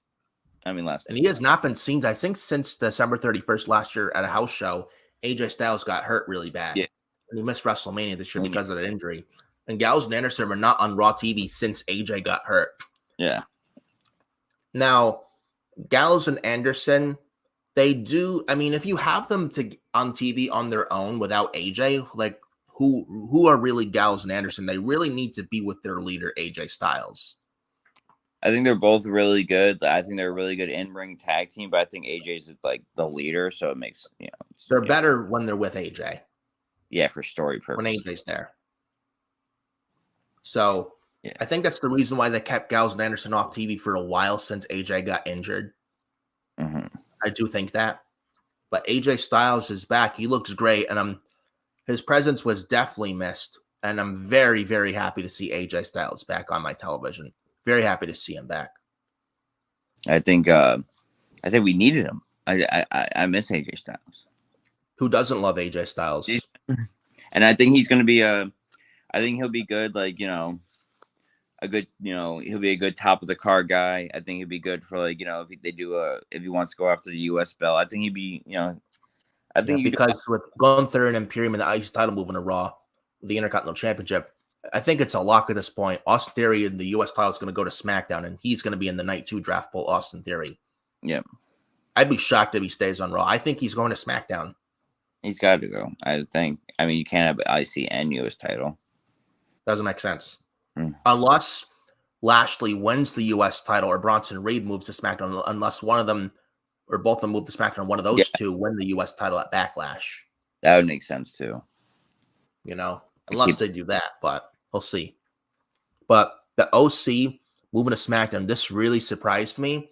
And the reason I say that is because I remember hearing a story like 2020, AJ Styles with his kids, he always liked and wanted to see his kids play sports on Fridays. That couldn't happen. AJ Styles was on Friday Night SmackDown. I think that's why they moved AJ to Raw in the 2020 draft. And I thought the OC would stay on Raw because of it. But it looks like AJ Styles' kids playing sports with Fridays, that may have changed. I think maybe it did. I mean, they're probably, they 4 years older now? They probably grew up. They probably grew past that. Probably they're growing up. I don't know. Maybe they're playing sports on a different night. Yeah, but I don't know. I think that definitely changed. Otherwise, they wouldn't have drafted them to SmackDown. Yeah, and I think they ran this by AJ and everything. So yeah, I think that was pretty easy for them at this point. And AJ Styles back home on SmackDown. SmackDown, the house that AJ Styles built. AJ Styles back home on SmackDown. And genuinely, I did miss AJ Styles on SmackDown a lot. Very glad to see him back home on SmackDown. And SmackDown is really AJ Styles home. Like, look at 2016 SmackDown Live when he was WWE champion, battles with Dean Ambrose. He won the US title in like the summer of 2017.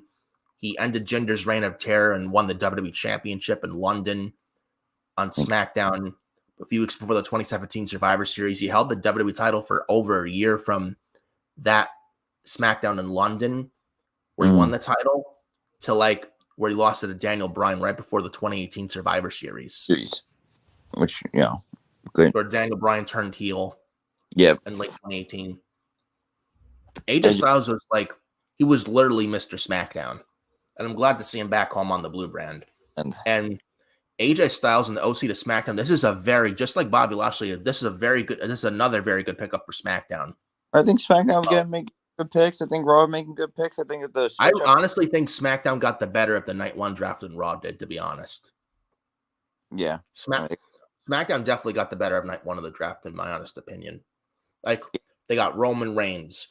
They got Edge. They got Bianca. They got the Profits. They got Lashley. And now the OC. And the two other picks we'll talk about in a little bit. But with AJ Styles and the OC moving over to SmackDown, you could easily assert Mia Yim into the SmackDown women's division. Yep. She's not bad in the ring at all. She's decent. Gallows and Anderson, easily slot them in the tag team division on SmackDown. They're very good. They're a very good tag team, both Gallows and Anderson. AJ Styles, easily in the main event, easily a top guy on SmackDown. And remember Roman Reigns and AJ Styles in their 2016 battles at Payback and Extreme Rules 2016? Would not mind that. Would AJ and Roman again? I would not mind that at all. In fact, if AJ and Roman were battle before SummerSlam, hey, I'm all for it. Before Cody and Roman at SummerSlam, I have no issue with that at all. I think that's another good name. Roman could just add to the list. Outside of Lashley. Yeah. And who knows who else SmackDown's going to get come Monday? Yeah. It's going to be more. I think AJ and Lashley are. I think SmackDown's picking up the big stars. Yeah. SmackDown after night one looks really stacked, to be honest with you. My honest opinion. Yeah. But OC moves to SmackDown. Very good pickup for the blue brand. And then Raw, their next pick, The Miz. Yeah, bro. That's that reaction was like, The Miz, bro.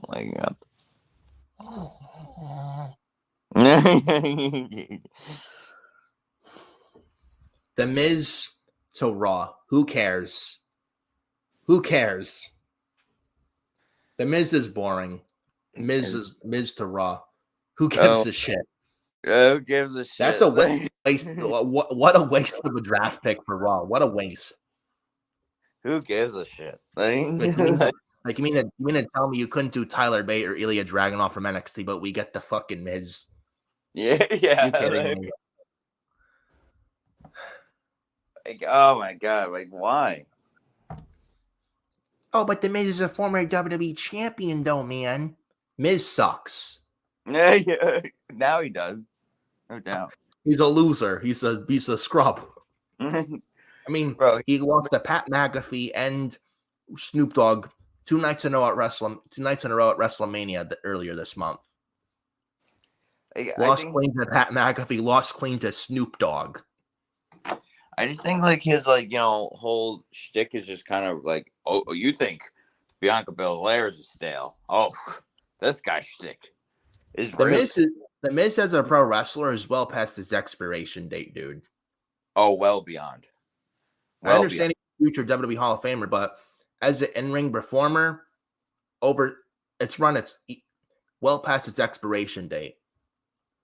Oh, it's done. Well done. Boring in the ring, weak ass offense. His it kicks are some of the worst kicks I've ever seen. His offense is some of the worst I've ever seen. Imagine being a pro wrestler and having to sell in a match for The Miz. Do people actually watch for The Miz? His running knee that Daniel Bryan does, that's Bryan's move. Bryan does the move better. And he does the yes kicks better than Miz too. The Miz is just, there's no intensity. He's very soft in the ring. Just imagine having to sell in a match for the frickin' Miz.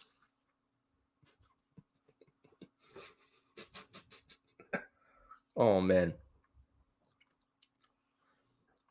I can see. He's The Miz, bro. I don't get it. I mean, he's not like a Johnny Gargano or a Tommaso Ciampa in ring style. I just don't get it. It's the plain soft move set. I mean, he was good in 2016, popular, but 2019, the loss to Shane McMahon, he was done after that. Done. It killed every ounce of his credibility. I just don't get it. Ever since losing to Shane McMahon in 2019, every ounce of Miz's credibility went right down the toilet. Do they actually still think he's a star? Who takes The Miz seriously anymore? I don't. Right. I thought he's a joke guy now. I thought he lost to Logan Paul last year at SummerSlam. My balls are big, all that shit. That was his whole He's still doing Miz TV. Yeah, more boring segments on Raw with Miz TV. I can't wait for that one. Said no one ever. Yeah. Oh, yeah. I really tuned in this week for It's. I think he's good for since it's a 3-hour show. You need some filler time, but what can you get him to a real rivalry or anything anymore? No. I'm getting in the chat. I know we're still live on the channel now. I think SmackDown. Right now SmackDown LowDown. The names in the draft pool for night one that were not selected last night. Or it's like a supplemental draft for SmackDown LowDown today. Time Moore got it, and sorry to cut you off there. You're good. Ty Moore got it in the chat 2 minutes ago. So on SmackDown LowDown, they say Hit Row on SmackDown and Dexter Lumis and Moore on Raw. All Let right. me see here. Very, very interesting. Yeah, they had Omos and the supplemental. He didn't even make the night one. Good. Yeah. Fuck Omos. Where must go, Raw? I have no idea. I'm actually going to look this up as we're doing this. Omos stays on Raw. Oh. Might as well say this. Oh.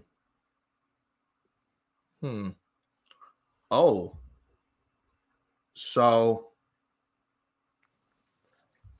might as well go over the supplemental picks. Apollo Crews from NXT goes back to Raw. Okay. Candice LeRae to Raw. Okay. I would have moved her to SmackDown.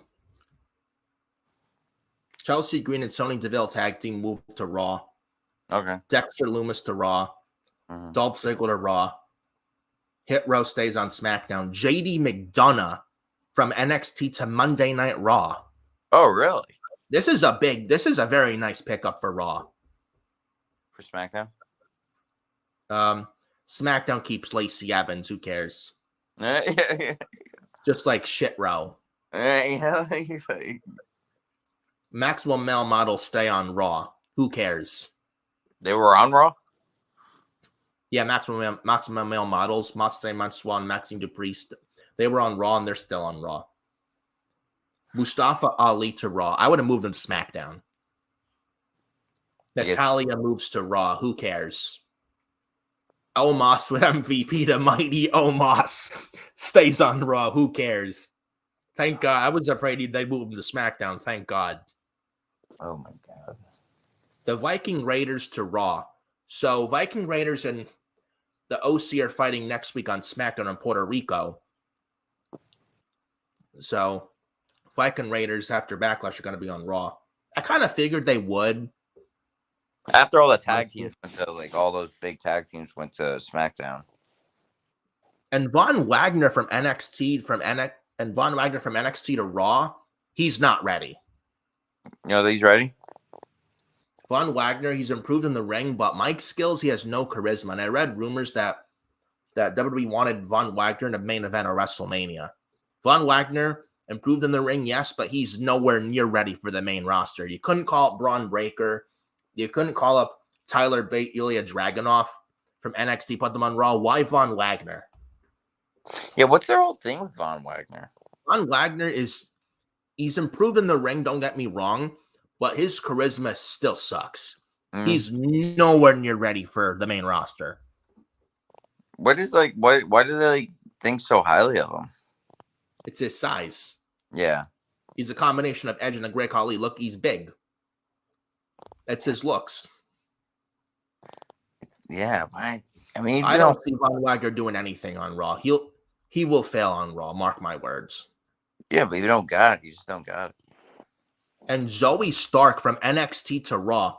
So SmackDown only got 2 picks in the supplemental draft for SmackDown LowDown. I think they should have moved Zoe Stark and Candice LeRae over to SmackDown. Same thing with Mustafa Ali and McDonough. But very surprised to see McDonough. Very happy for him, by the way. Also makes sense. Wow. He'd be good. Very, very surprised. So yeah, sorry to cut you off there, but yeah, just got this in, yeah. So a lot of NXT people for Raw. A lot. Wow.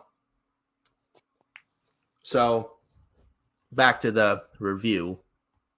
We get Zelina Vega and Sonya Deville with Chelsea Green. This wasn't really much of anything.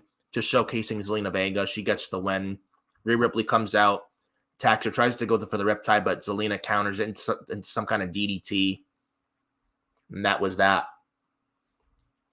We then get the OC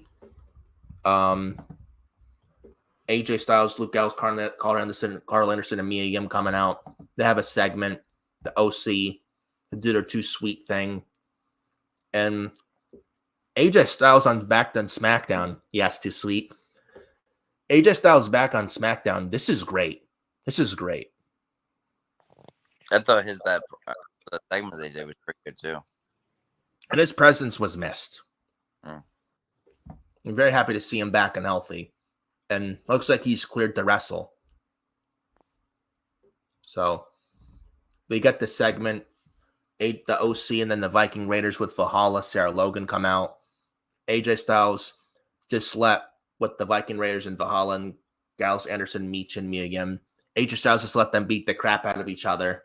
Yeah. But AJ Styles just sat on the turnbuckle. It was like, all right, guys, go right ahead. Handle your business. And then Mia Yim, she hits E to feet on Valhalla. Gallows and Anderson, they hit the Magic Killer tag team finisher on Eric of the Viking Raiders. Do Gallows and Anderson. They hit the Magic Killer, their tag team finisher. The OC's music hits. The OC's music goes off. Then AJ Styles, he then hits the phenomenal forearm on Ivar. Then AJ Styles, CFO's music goes off. And that was that. Very happy to see AJ Styles and the OC back on SmackDown. I think it's great. I do expect him to be one of the big deals on SmackDown as a face or a heel faction. They're going to do really good things on SmackDown. Mark my words. Sitting on the sideline for 3.5 months, so yeah. What? Just had him on the sideline for 3.5 months, so I hope so. Yeah. So then we get the round 4 of the draft. Shawn Michaels comes out as well as the Road Dogg, Jesse James, DLGG. Oh, you didn't know? Your ass better call somebody. And so they're there to announce the final round picks. SmackDown selects Damage Control, Bayley, Dakota Kai, and Io Sky. Damn. Now Bianca draft is like, okay, Damage Control's gonna stay on Raw. No, all of Damage Control's moving to SmackDown, including Io Sky. Yeah, I was surprised by that. Not gonna lie. Now, if they don't include Asuka and make it a triple threat, or if they don't exchange the championships, what if they have Io win the championship? And remember, Triple H said there will be transfers. What if Io still wins the Raw Women's title at Backlash anyway? But because the Raw Women's title is Raw exclusive and this is Raw property, what if Io wins at Backlash the championship, and then Bayley and Dakota still on SmackDown, but Io by herself moves over to Raw? I think that'd be interesting. I think Io's without Damage Control turning on each other, they split them up, but without them turning on each other. You can have Asuka and Io Sky feud on Raw for the Raw Women's title. You just make like Io a face. Yeah, or as a heel. That's a way. I mean, that's a way you could do it. Because the Raw Women's title is Raw property, anyways. Have Io Sky win, and then have Io go to back to Raw on her own. Because remember, Triple H said last night there will be transfers, like with the draft and post draft. There will be trades. There will be transfers. Yeah, I guess. Yeah, I mean, you could do it like that. You could trade. You could have Io Sky still win the Raw Women's title at Backlash, regardless, and move Io or trade Io back to Raw on her own, though, without Bayley and Dakota Kai, though. You could definitely do that. I mean, I just don't know if they just won't have Bianca lose. Like, so that's the only problem.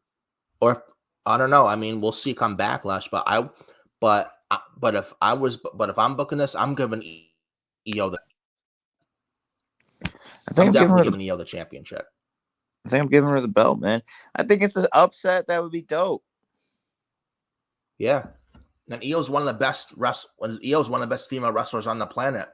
Give her the championship. Sky high, bro. Like, why not? Yeah. I mean, because I think Damage Control is going to split up anyway, but yeah, without them turning on each other, have Io win the championship at Backlash, then Io moves to Raw solo, but without her having to turn on Damage Control. Yeah, that's the way you could do it. Bayley and Dakota can still do their thing on SmackDown, but without Io. Yeah, and then you kind of have like Bayley and Dakota in like a tag team situation. Or maybe when Tegan Nox is in night 2 draft pool, What if they keep Tegan on SmackDown and Io moves to Raw with the Raw Women's title by herself and a new Damage Control to take Io's place in Damage Control on SmackDown? What if Bayley, Dakota Kai, and Tegan Nox? And you turn Tegan Nox heel, put her with Damage Control on SmackDown. And Dakota and Tegan have a history. Former rivals in NXT and former tag team partners in NXT as well. Yeah, she turned on her. Dakota. They could do that. And Tegan's not really doing much of anything these days on SmackDown. Have her still on SmackDown and turn her heel. Put her with Damage Control on SmackDown with Dakota and Bayley, but without Io. It's not a bad idea. I mean, because really, Tegan's not doing much of anything on SmackDown right now. Nothing at all. Nothing at all. A heel turn and form with Damage Control would probably be the best thing for Tegan Nox. Yeah, with that actually, you could build a story, and then like you could build you could build that rivalry back up with Dakota and Tegan Nox. Yes. Absolutely. Yes, absolutely. Yeah. And their battles in NXT TakeOver in Portland, and then that cage match on NXT. Yeah, I think you could. Yeah, why not? I think you could do that. I mean, I think that would make sense for long-term booking as well. Yeah. Because then you it can gives create... Tegan something to do. It gives Tegan something finally good to sink her teeth into. And then, and Dakota and Tegan have a history. It makes sense. And then, a lot more so than Dakota and Io. Yeah. So I think it would make, that'd make a lot more sense. And then you could just have, Io Sky go on her own. Yeah. And she's good enough to be on her own, too. Yeah, she's fine. I think she's great. I mean, with her speaking Japanese and the English language barrier. That point I can see and understand, but other than that, Io, I think, is good enough to be a legit solo act and good enough to be on her own. Yeah. I mean, I think the Damage Control thing, like, I like it, but I also think they kind of like booked it poorly, where they never had them as like a solid, like a really powerful faction. Like they would lose, like Becky Lynch beat them all three up at one time once. Like, yeah. So I think you can rebuild it with the Tegan Nox thing, make Tegan Nox, actually useful, not just a, roster spot fill. Then you have Io Sky go to the Raw, be the, face or heel that you want her to be. And then you have, Damage Control still created, and they never turned on each other. So they can recreate 4 people in Damage Control later. Like a new and improved Damage Control, but better. Yeah. And then they could have Tegan Nox and Dakota Kai, always have that, like, rift. And then you could settle that sometime at a big pay-per-view. You could still have Dakota and Tegan you can insert Dakota and Tegan in the women's tag team title picture. Bayley goes for SmackDown women's title. You could easily do that. Yeah. I think that makes sense. Yeah. We'll see come Monday, because Tegan Nox in the draft pool on night 2 this Monday on Raw, but we'll see. But that's just me thinking. It would be a good idea, though. Well, I think it's a great idea now that I really think about it. I think it makes sense. Yeah. We'll see. See come this Monday night on Raw. Speaking of Raw, Raw's next pick is the King of Strong Style, Shinsuke Nakamura. What a pickup. Shinsuke Nakamura was on SmackDown for 6 years, and Shinsuke moving to Raw. I figured it would happen. It would be a nice change of scenery for Shinsuke Nakamura. Shinsuke Nakamura to Raw, easily asserted, I can easily see him inserted into that World Heavyweight title picture on Raw easily. Oh yeah, just like Gunther. Yeah, I think he's up there with Seth Rollins, Gunther, Rhodes. I think it's an easy pick. Shinsuke's done everything there is to do on SmackDown. Shinsuke going to Raw. That's a nice change of scenery for Nakamura. I think it makes sense too. I think and he's not going to go face Roman, so why not have him go after a vacant belt? I think it makes sense. There are rumors of Shinsuke and Roman at Night of Champions. Why would you do that? Just defeat Shinsuke to Roman? Come on. Especially after he just came back after being back and Triple H wants to push him big after WrestleMania. They can't do that if Shinsuke and Roman are on the same brand. Yeah.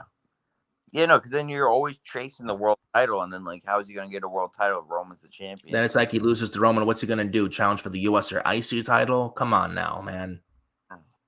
Yeah, I think that's not what you do with Shinsuke Nakamura.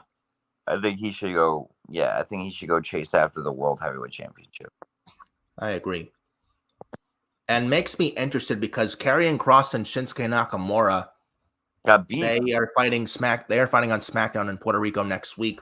Makes me think if Kross is going to Raw or if Kross and Scarlett are staying on SmackDown, or if they're both going to Raw, if they're both going to stay on SmackDown. I think with Karrion Kross and Shinsuke Nakamura on SmackDown in Puerto Rico next week, I think that's that match next week.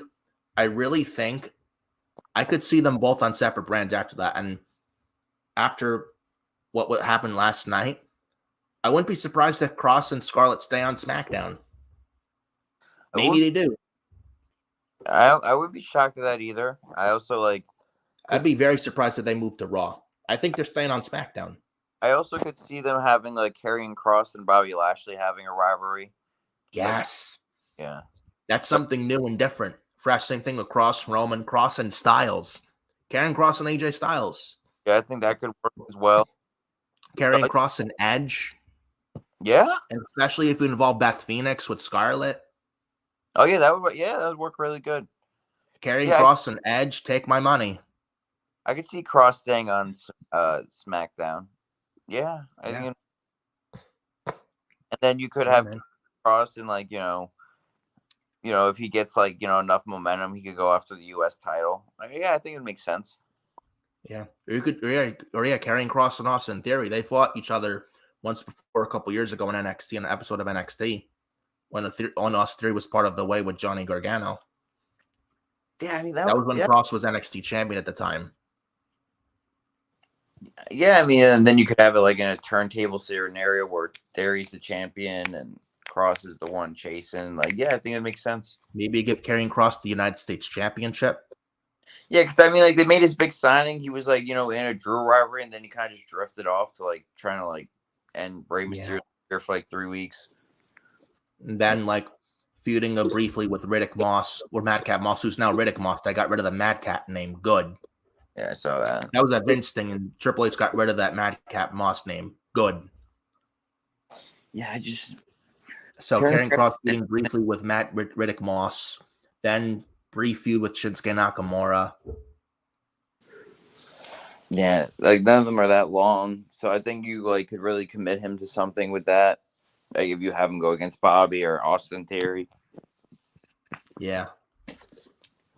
But SmackDown, their next pick, and this surprised me, and I don't think it makes sense, but I'm very surprised.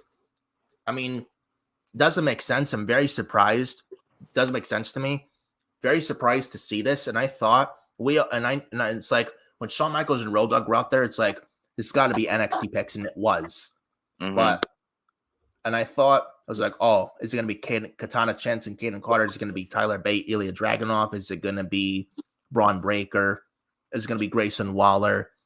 Is it going to be whoever else pretty deadly from NXT? Yeah. SmackDown's next pick. We think we talked SmackDown getting Damage Control, all three members. Yeah. We did. Yeah, we did. Yep. We then get SmackDown's next pick, the NXT Women's Tag Team Champions, Alba Fire, the former Kaylee Ray, and Isla Dawn. That's a pickup. What do you think of this? I think it's a very good pickup. And look at SmackDown's women's division post Night 1 draft. Their SmackDown division looks a lot better than they were before the draft. I think it's a great pick. I mean, I think they could come up and make the women's division relevant, tag team division. They got the former Kaylee Ray, you got Alba Fire. Great work in NXT UK, the longest reigning NXT UK Women's Champion history. Battles with Toni Storm, Piper Niven, Mako Satomura, Isla Dawn, who's very good. Trained by Aleister Black, Nikki Cross, and Gillian Dane. Both women from Scotland. The current NXT Women's Tag Team Champions. They fought each other before in NXT. They're tagging. Obviously, they're the current NXT Women's Tag Team Champions. But, I mean, good pickup and a really good pickup for SmackDown. But I don't think this makes sense because they're the NXT Women's Tag Team Champions. I think Katana Chance and Kaden Carter should have been in this spot. instead of Alba Fire and Isla Dawn. I like Alba Fire and Isla Dawn, but I think Katana and Kaden should have been in this. But what are your thoughts on this pick? I think it's a good pick. I think so they're both from Scotland, right? Yes.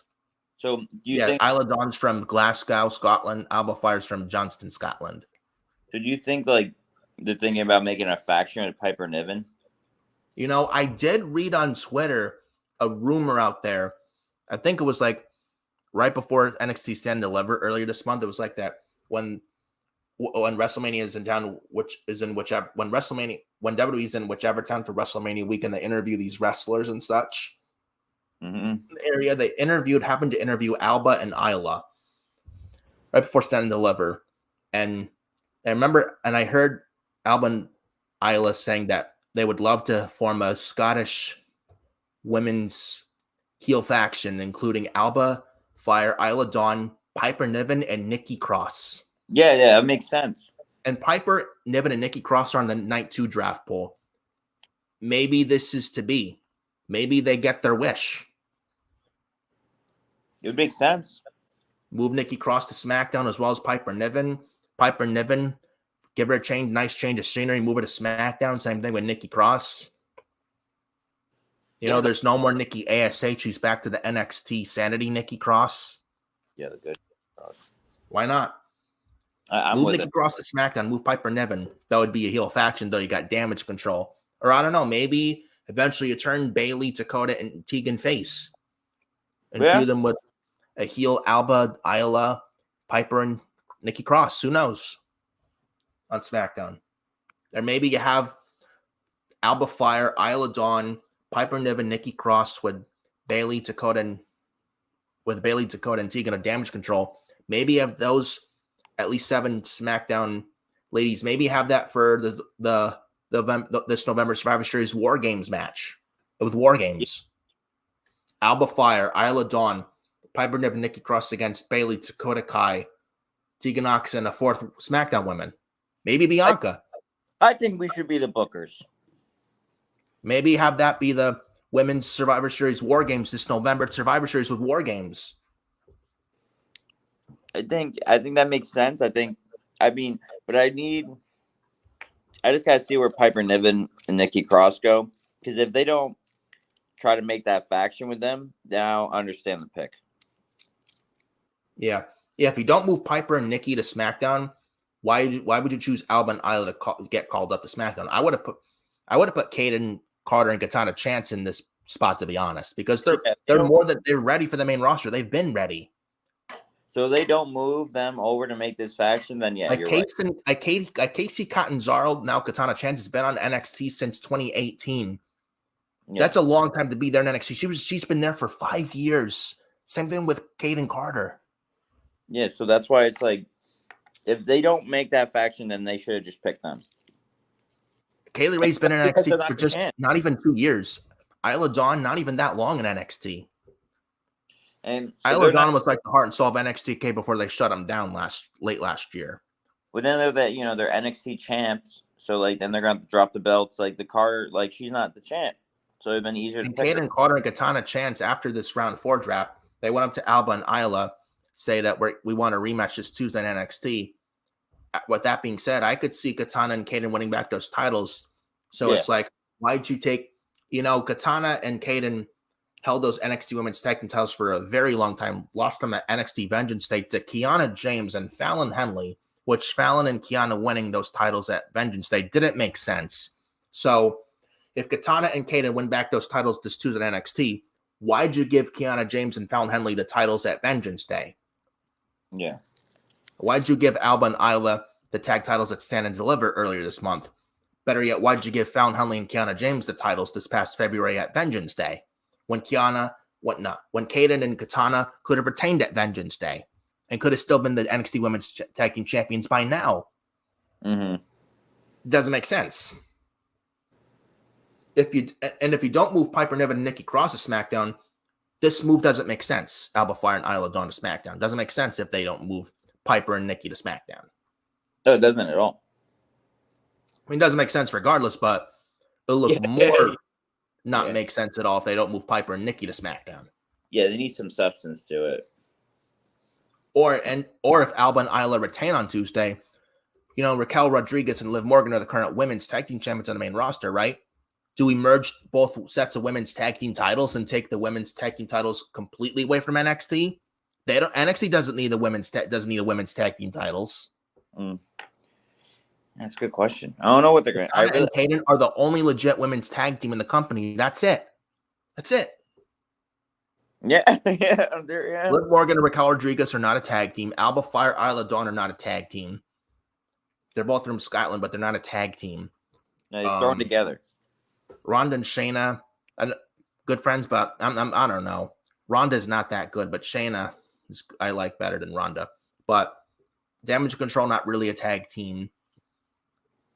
Unless you had Tegan Knox and replaced Io with Tegan. Like Chelsea Green, Sonya Deville, not a tag team. No. It's makeshift teams. That's not a division. Yeah. I would burn the women's tag team titles altogether, but I don't know what. What's coming out of this draft, Matt? A lot more questions than answers. That's all I'm saying is that, if we're keeping them, I would get rid of them. But if we're keeping them, what are we going to do with them? What would you do? Merge both women's tag team titles? I just don't think NXT needs tag team titles. Women's tag team titles. They don't need them at all. Because, I remember Raquel Gonzalez and Dakota Kai when they fought Nia Jax and Shayna Baszler for those women's tag team titles on NXT a couple years back in March in 2021. Raquel and Dakota should have won them on that episode. And I think Triple H gave them a consolation prize because Vince didn't want, at the time, NXT people beating his Raw people and taking the main roster women's titles away from the main roster. Vince didn't want that. Mm-hmm. He didn't want them to leave the main roster and go to NXT because Vince didn't want to be wrong to his son-in-law. Yeah, and then that's why Triple H had to introduce the NXT women's tag team titles. If it was up to him, he would not have done that. He just would have gave Dakota and Io, not Dakota and Io, Dakota and Raquel the main roster women's tag titles right from there. Have them beat Nia Jax and Shayna Baszler on NXT. And then also it's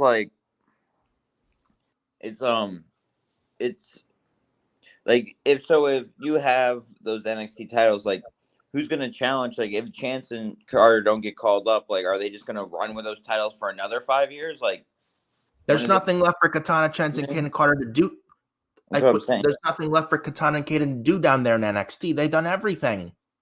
Yeah, so I don't know. That would have been a much better call up to SmackDown than Alba Fire and Isla Dawn, who haven't even been on NXT for a full year. Oh no, well actually no, Alba Fire not even there for 2 years. Alba Fire, Isla Dawn, not even there for a year. Yeah. I don't know. A lot more questions and answers with this one of the draft. Mm-hmm. We then get Raw's final, and that was SmackDown's final pick on night one. It was SmackDown's final pick on night one. Raw's final pick on night one. Going to Raw from NXT to Raw, the NXT Women's Champion, Indy Hartwell, not ready for the main roster. You don't think so? Indy Hartwell's not good. She's very green. So? Really?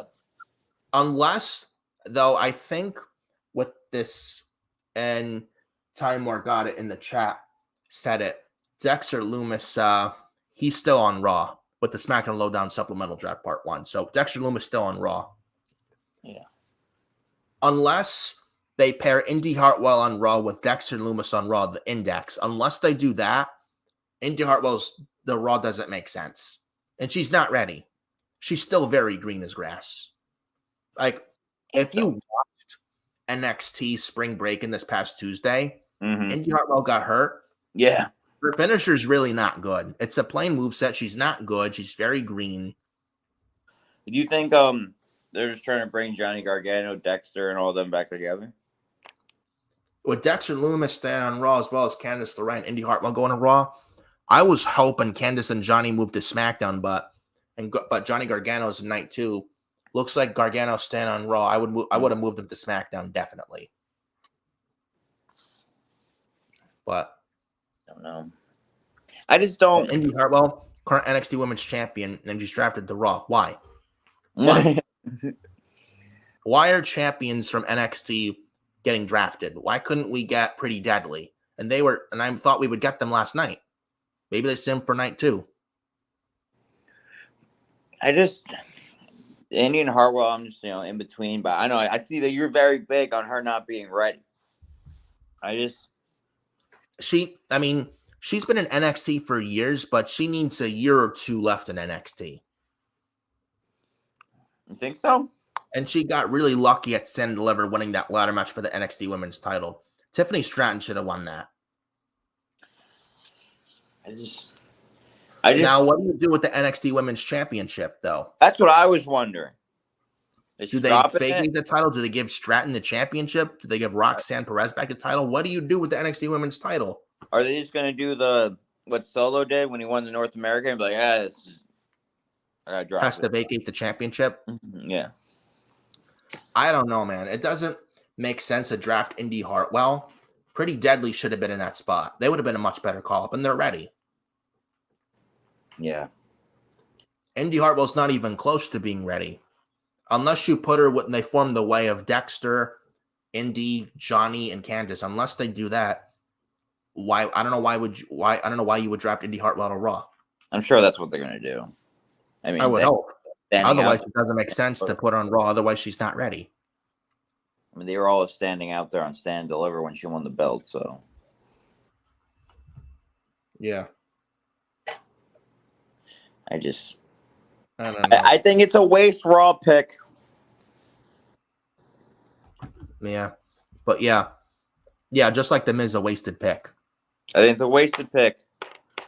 Yeah. I really think with night 1, Raw got the worst of the night 1 draft. I think they got freaking hammered. I thought SmackDown looking at these rosters right now, and I'm going to include the SmackDown LowDown supplemental draft. So, wait, hold on.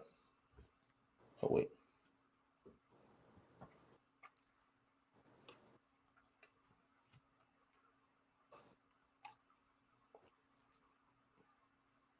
Wait, Omos is a free agent? Oh, hold on. I thought Omos was going to Raw.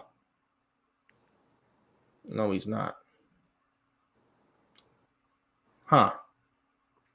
Very, very weird.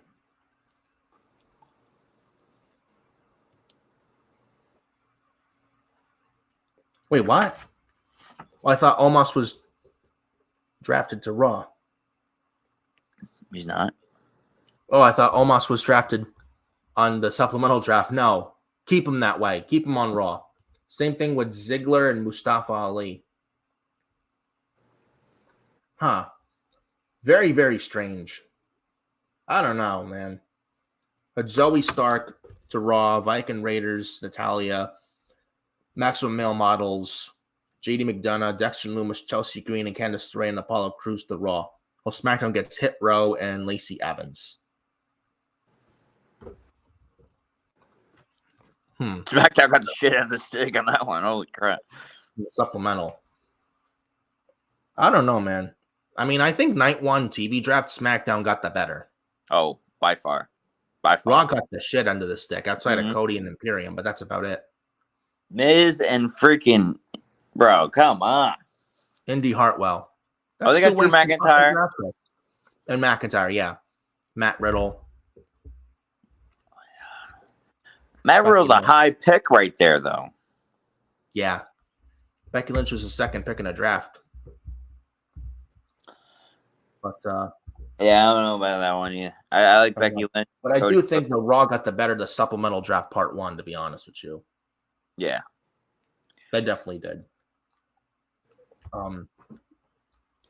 So then moving on to the main event, the WrestleMania 39 Night 1 rematch for the Undisputed WWE Tag Team Championship. Sami Zayn and Kevin Owens versus the Usos in the rematch from WrestleMania. Great match. For this, we then get Shinsuke Nakamura interviewed saying he's going to Raw. Karrion Kross attacks Shinsuke from behind, puts him in like the cross jacket, Cross and Scarlett stand over Shinsuke, TikTok. I think with this, I would be shocked if Cross and Scarlett go to Raw. I agree. So we get the main event, tag team title rematch, Owens and Zayn versus the Usos. Not better than a WrestleMania Night 1 match, but this was very good. No, it was good for a SmackDown. Yeah, plenty of time. Owens ate a bunch of super kicks tonight in stereo.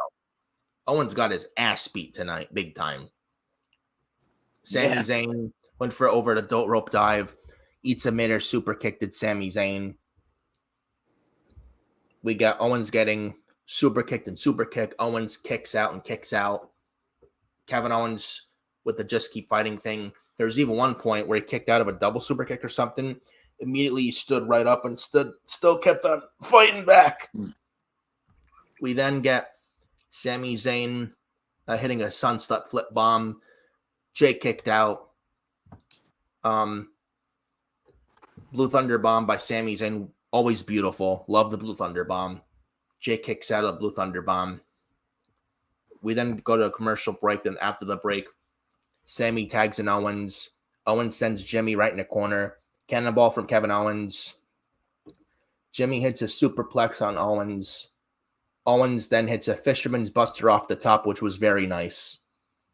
Owens then starts to limp, and he goes for the Swanton. He hits it.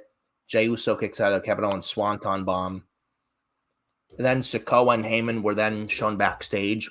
Paul Heyman was getting a phone call from the tribal chief, Roman Reigns. Yep. He then gets off the Roman and whispers to says to Solo Sikoa, "This is your moment." From Heyman to Solo. He says, "Tonight, Solo, this is your night." Then we go back in the ring. Owens lands the pop-up power bomb, but Jay breaks up the pin. Sammy's done all over Jay. Sami and sends Jay out of the ring and tries to dive, but Jay, like I said, kicks Sami with a super kick in midair. Owens drops Jimmy Uso with the stunner. Jimmy kicks out. Then Sikoa then makes his way down the ramp. And then Wade Barrett's one line of commentary when in doubt, bring in the Solo. Then Matt Riddle out of nowhere comes out, attacks Solo Skull from behind. They're fighting in the crowd on the ramp and in the backstage area. Matt Riddle and Sikoa and Riddle are going at it. So Sikoa's out of the picture. Usos, and I was afraid that Usos were going to win back the titles because of Sikoa. Thank God. I was very scared of that.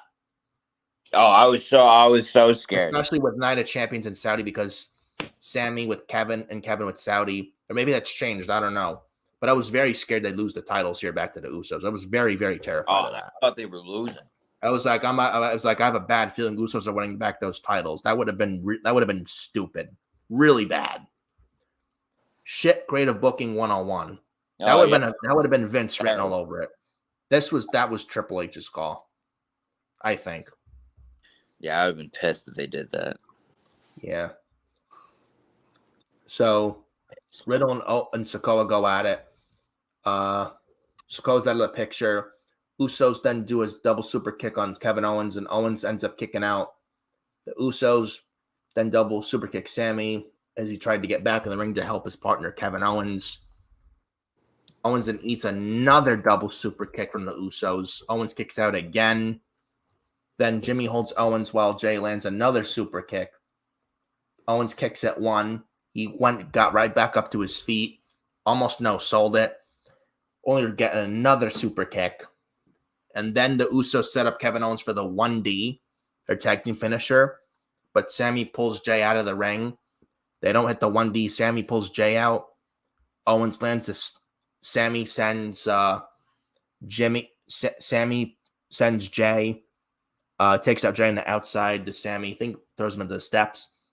Owens hits the stunner on Jimmy. Sami's tagged in. Sami Zayn hits the haluva kick on Jimmy Uso. 1, 2, 3. And winners and still your undisputed WWE Tag Team Champions, Sami Zayn and Kevin Owens.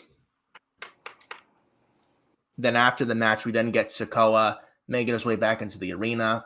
He's glaring at his brothers as Owens and Zayn were celebrating, and Solo was not looking happy.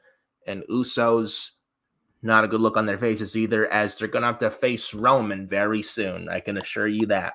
The Usos, like in the title of this video, the Usos, they're in trouble now with Roman, the tribal chief. Big trouble. Usos didn't get the job done tonight. Roman's not going to be too happy, bro. Not at all. He's going to be pissed. Usos didn't get the job done, and the Usos lost clean tonight. This was the rematch. This was it, and they lost clean. It's not like they got screwed over. The Usos lost clean tonight. It's kind of like also like... As far as things are concerned, they're pretty much done with Sami and Kevin in the titles. It's also like a big thing where the other week, 2 weeks ago or last week, where Paul Heyman said he's getting Roman is losing his patience with you, and he looked right at them. Like, I don't know. Roman's not going to be a happy camper at all. And remember that promo that Cody Rhodes cut a few weeks before WrestleMania this year, Cody on Raw, saying, Roman, Jay is going to leave you. Then Jimmy will leave you too. Usos failed to get the job done last night. Roman's going to use the Usos as scapegoats. Roman's going to point every ounce of the blame all on Jimmy and Jay Uso. It's going to happen. Mm-hmm. And the Usos will get kicked out. Roman will turn on the Usos. Usos will be out of the bloodline.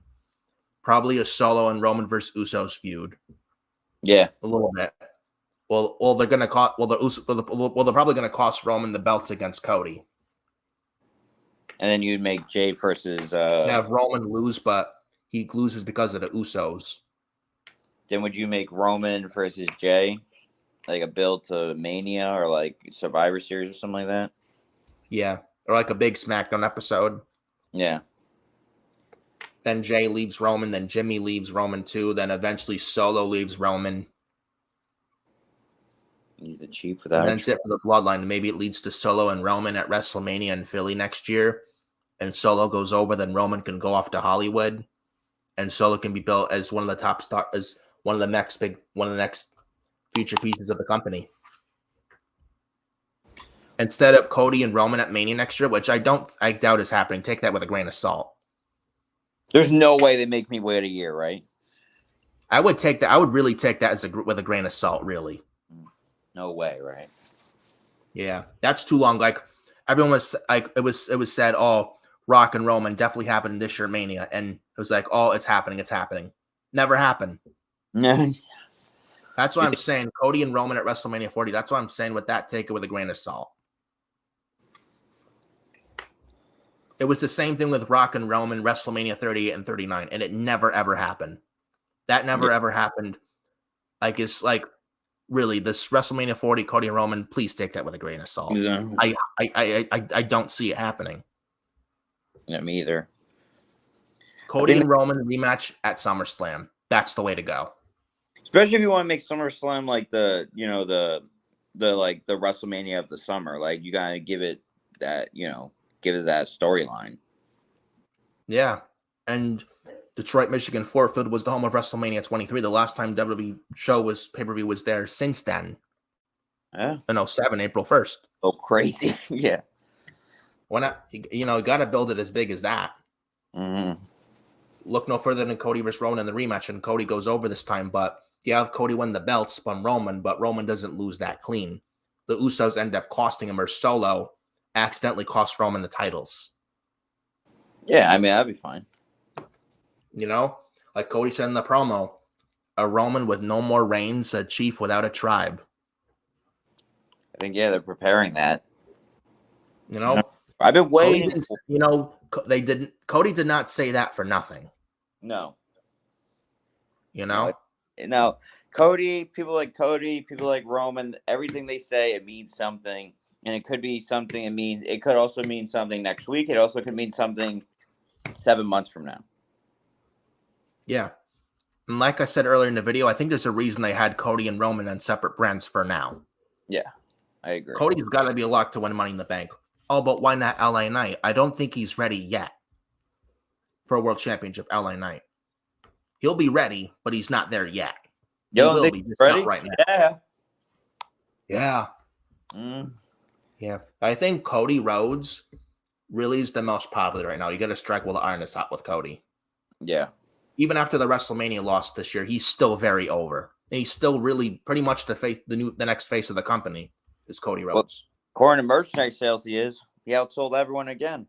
People still love him so much. The whoa thing with his entrance, people still doing that with his entrance. Yep. You know, he is pretty much the next guy to take Roman's spot as the face of the WWE, pretty much. Yeah, which is so wild. Even after the WrestleMania 39 loss to Roman. Yeah. And I Roman's agree. not going to be around forever, too. We got a year or two He's going to left. go into Hollywood like Dwayne Johnson and John Cena. Yeah, we only got like a year or two left. Yeah. And what's Roman like? What, nearing 40? He's like almost 40, yeah. He's getting up there. And can't forget he's had like leukemia. Like, Yeah. how much can his body really take? You know. Exactly. Cody and Roman at SummerSlam, the rematch. That's the way to book it in Detroit this August. Mm-hmm. I would not do it at Mania. That's too long. Because you run the risk of, is Cody still going to be really over right now going into next year's Mania? I don't think so. You just don't wait it out too long. You got to strike now while the iron is hot with Cody. I mean, there's a good shot if he's going to be the face of the company. He could be, but why would you take that risk if you don't have to? Yeah, you don't have to wait all the way till Philly next year in April in 2024. Yeah, I agree. When he could do it at SummerSlam. And you also get, make SummerSlam mean something. Exactly. SummerSlam is the second biggest show of the year for WWE. SummerSlam hasn't really felt big in years. Why not do Cody and Roman? Yeah, that's what I'm saying. And have to be one of the marquee matches on the card for SummerSlam. I think they should make SummerSlam back to when it was like Shawn Michaels against Triple H. Like you're like, oh, this is a big deal. Yes. Like 2002. The Rock against Brock Lesnar. Like this is a big deal. Yeah. Or even like 2008, Batista, John Cena, Edge, Undertaker inside Hell in a Cell. Yeah, like it is. Eddie Guerrero for Rey Mysterio for Dominic Mysterio. Yeah. Yeah. The custody of Dominic in a ladder match, Eddie and Rey. Shawn Michaels, Hulk Hogan. Yeah. John Cena, Chris Jericho, JBL, Batista. Even like 09, Cena, Orton, Jeff Hardy, CM Punk. DX and Legacy. Punk and Cena 2011. Christian Orton in 2011. I think they have to make it mean something again. I feel like it hasn't meant something. Hell, I'd even say 2016, Cena and Styles, Balor and Rollins, and Orton and Lesnar. That's why I think it's got to mean something again. It can't just be a regular show. Like it can't be a show that's there just to be there. Yeah, like it can't just like be. You got to give it substance. It can't constantly be like the show that's like outdueled by like Night of Champions all the time, or like whenever they go to Saudi Arabia. Like it's got to be SummerSlam, bro. It's gonna be the second biggest event of the year. It can't feel like just a regular plain old house show. Yeah. You should make it not better than Mania, but just as good as a Mania card this year. And I think they That's can. what it should be with SummerSlam this year. And I hope they do that. Yeah, I do too. But with this draft, real quick thoughts before we get out of here. With the draft night one so far, who do you think won the draft for night one, and who do you think got the weakest part of the draft? SmackDown won, and then Raw, their last two picks of the round 3, and I think the Miz pick is a waste pick, and I think the India Hartwell pick is a waste pick. Yeah, especially India Hartwell not being ready for the main roster at all right now. She needed a year or two left in NXT, then she would have been ready. Now, no. Unless you put her with the way. I also think it's a waste pick. I also think the Miz, like, bro, what you wasted a pick on the Miz, bro? Like this guy was drafted ahead of Nakamura. Like, you couldn't have like someone from NXT in that spot. It couldn't why the Miz? How do you not have like LA Knight picked over the Miz? And he's a Knight too. I don't get it. But SmackDown, yeah, blew it out of the water day one. In terms of star power wise, SmackDown looks stacked. Yeah. Really stacked. You're welcome, But Fox. SmackDown had a good night with the draft, their roster. Night one last night. We'll see what happens night two. I was very afraid SmackDown was going to get shafted, but they came out looking good night one. Hopefully, both rosters look even come Monday, but we'll see. Well, we will see. We'll see. We had 50% drafted last night for the other 50% this Monday. We're going to see what happens, but it'll be very interesting to see who ends up where coming out of this Monday on Raw, and also with Raw Talk right up to Raw this Monday night with Monday Night Raw. But I also saw on Twitter they're saying, "Oh, Omos is a free agent. Who cares? Who gives a damn? The mighty Omos." Put him on NXT. Oh man. Oh my God, yeah. Free agent Omos. They don't even know what to do with Omos. They just put him in a random match He's with fighting Seth Rollins at Backlash. Why? It's got to be a Vince call. Natalya and The Miz on the same show on Raw. I like Natalya. She's good in the ring, but she's a charisma vacuum.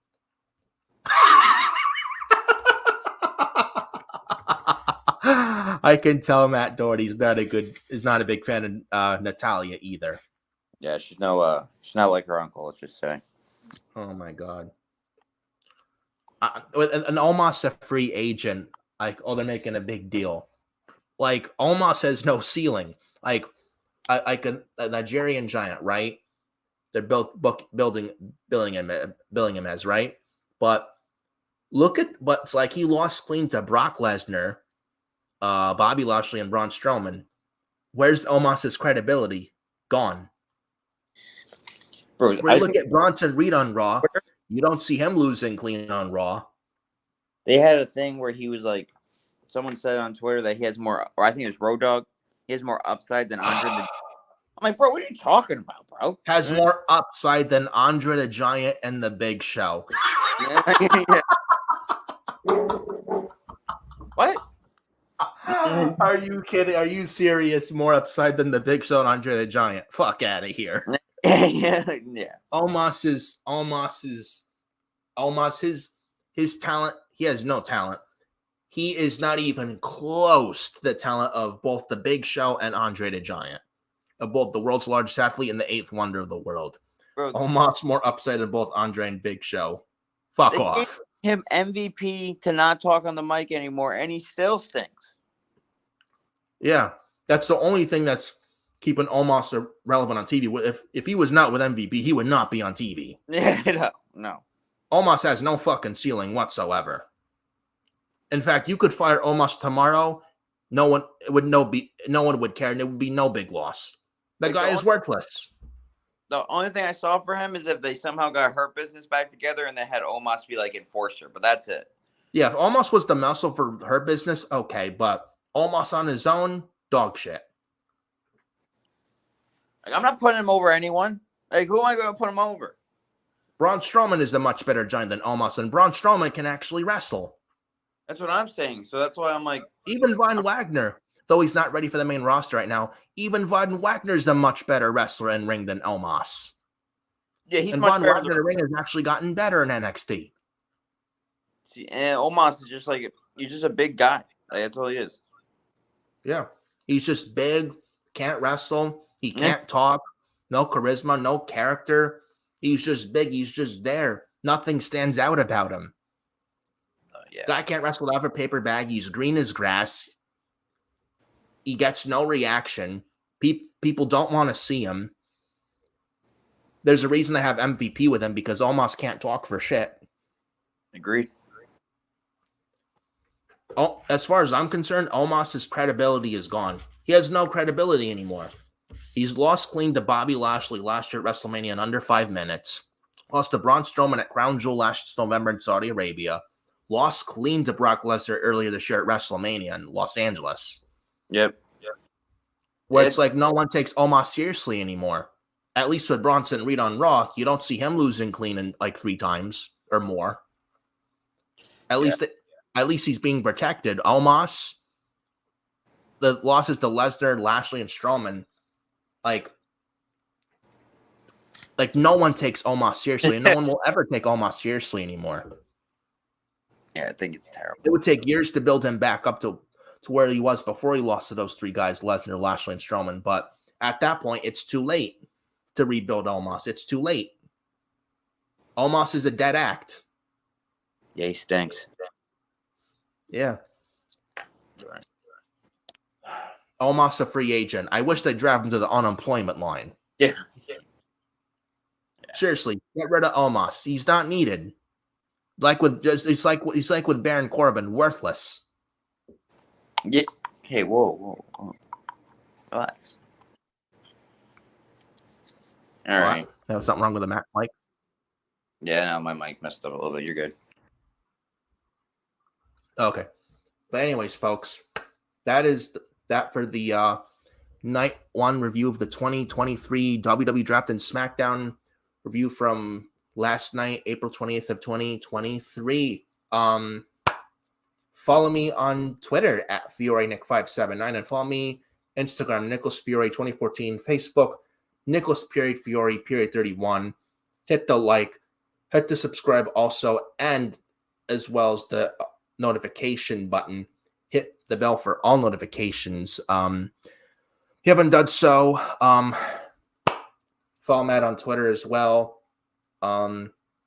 Greatly appreciate you guys for stopping by for this video. And thank you to everyone who chatted. Cameron Johnson, great to see you. Ty Morgadet. Also, Ashton Lacey says, why did SmackDown get 2 picks, but Raw got way more? Well, I kind of question this. I kind of question the same thing, but then again, Raw is a 3-hour show, so I would get it. I do question what you're just saying, but yeah, but I think the reason why is because Raw's 3 hours, SmackDown's 2. I mean, because of Raw being 3 hours, you got to give them something. That's the only thing I can think of, but that's just me. But anyways, thank you guys for stopping by on this Saturday afternoon. Greatly appreciate all of you guys. I'm Nick Fiore. This is Matt Doherty right here. Thank you guys so much for joining, and I will see you next time right here on the channel. Night 2 of the draft this Monday night on Raw USA Network. Very curious to see what goes down on night number 2 and what these rosters for Raw and SmackDown will look like come after the draft. So we'll see what happens. Hopefully we get, no Pretty Deadly, no Braun Breaker tonight for the draft. Hopefully we get them on night 2, but we'll see it come Monday. I'm Nick Fiore. It's Matt Doherty. Thank you guys so much for joining, and I will see you guys later. And thank you everyone for stopping by today. Thank you.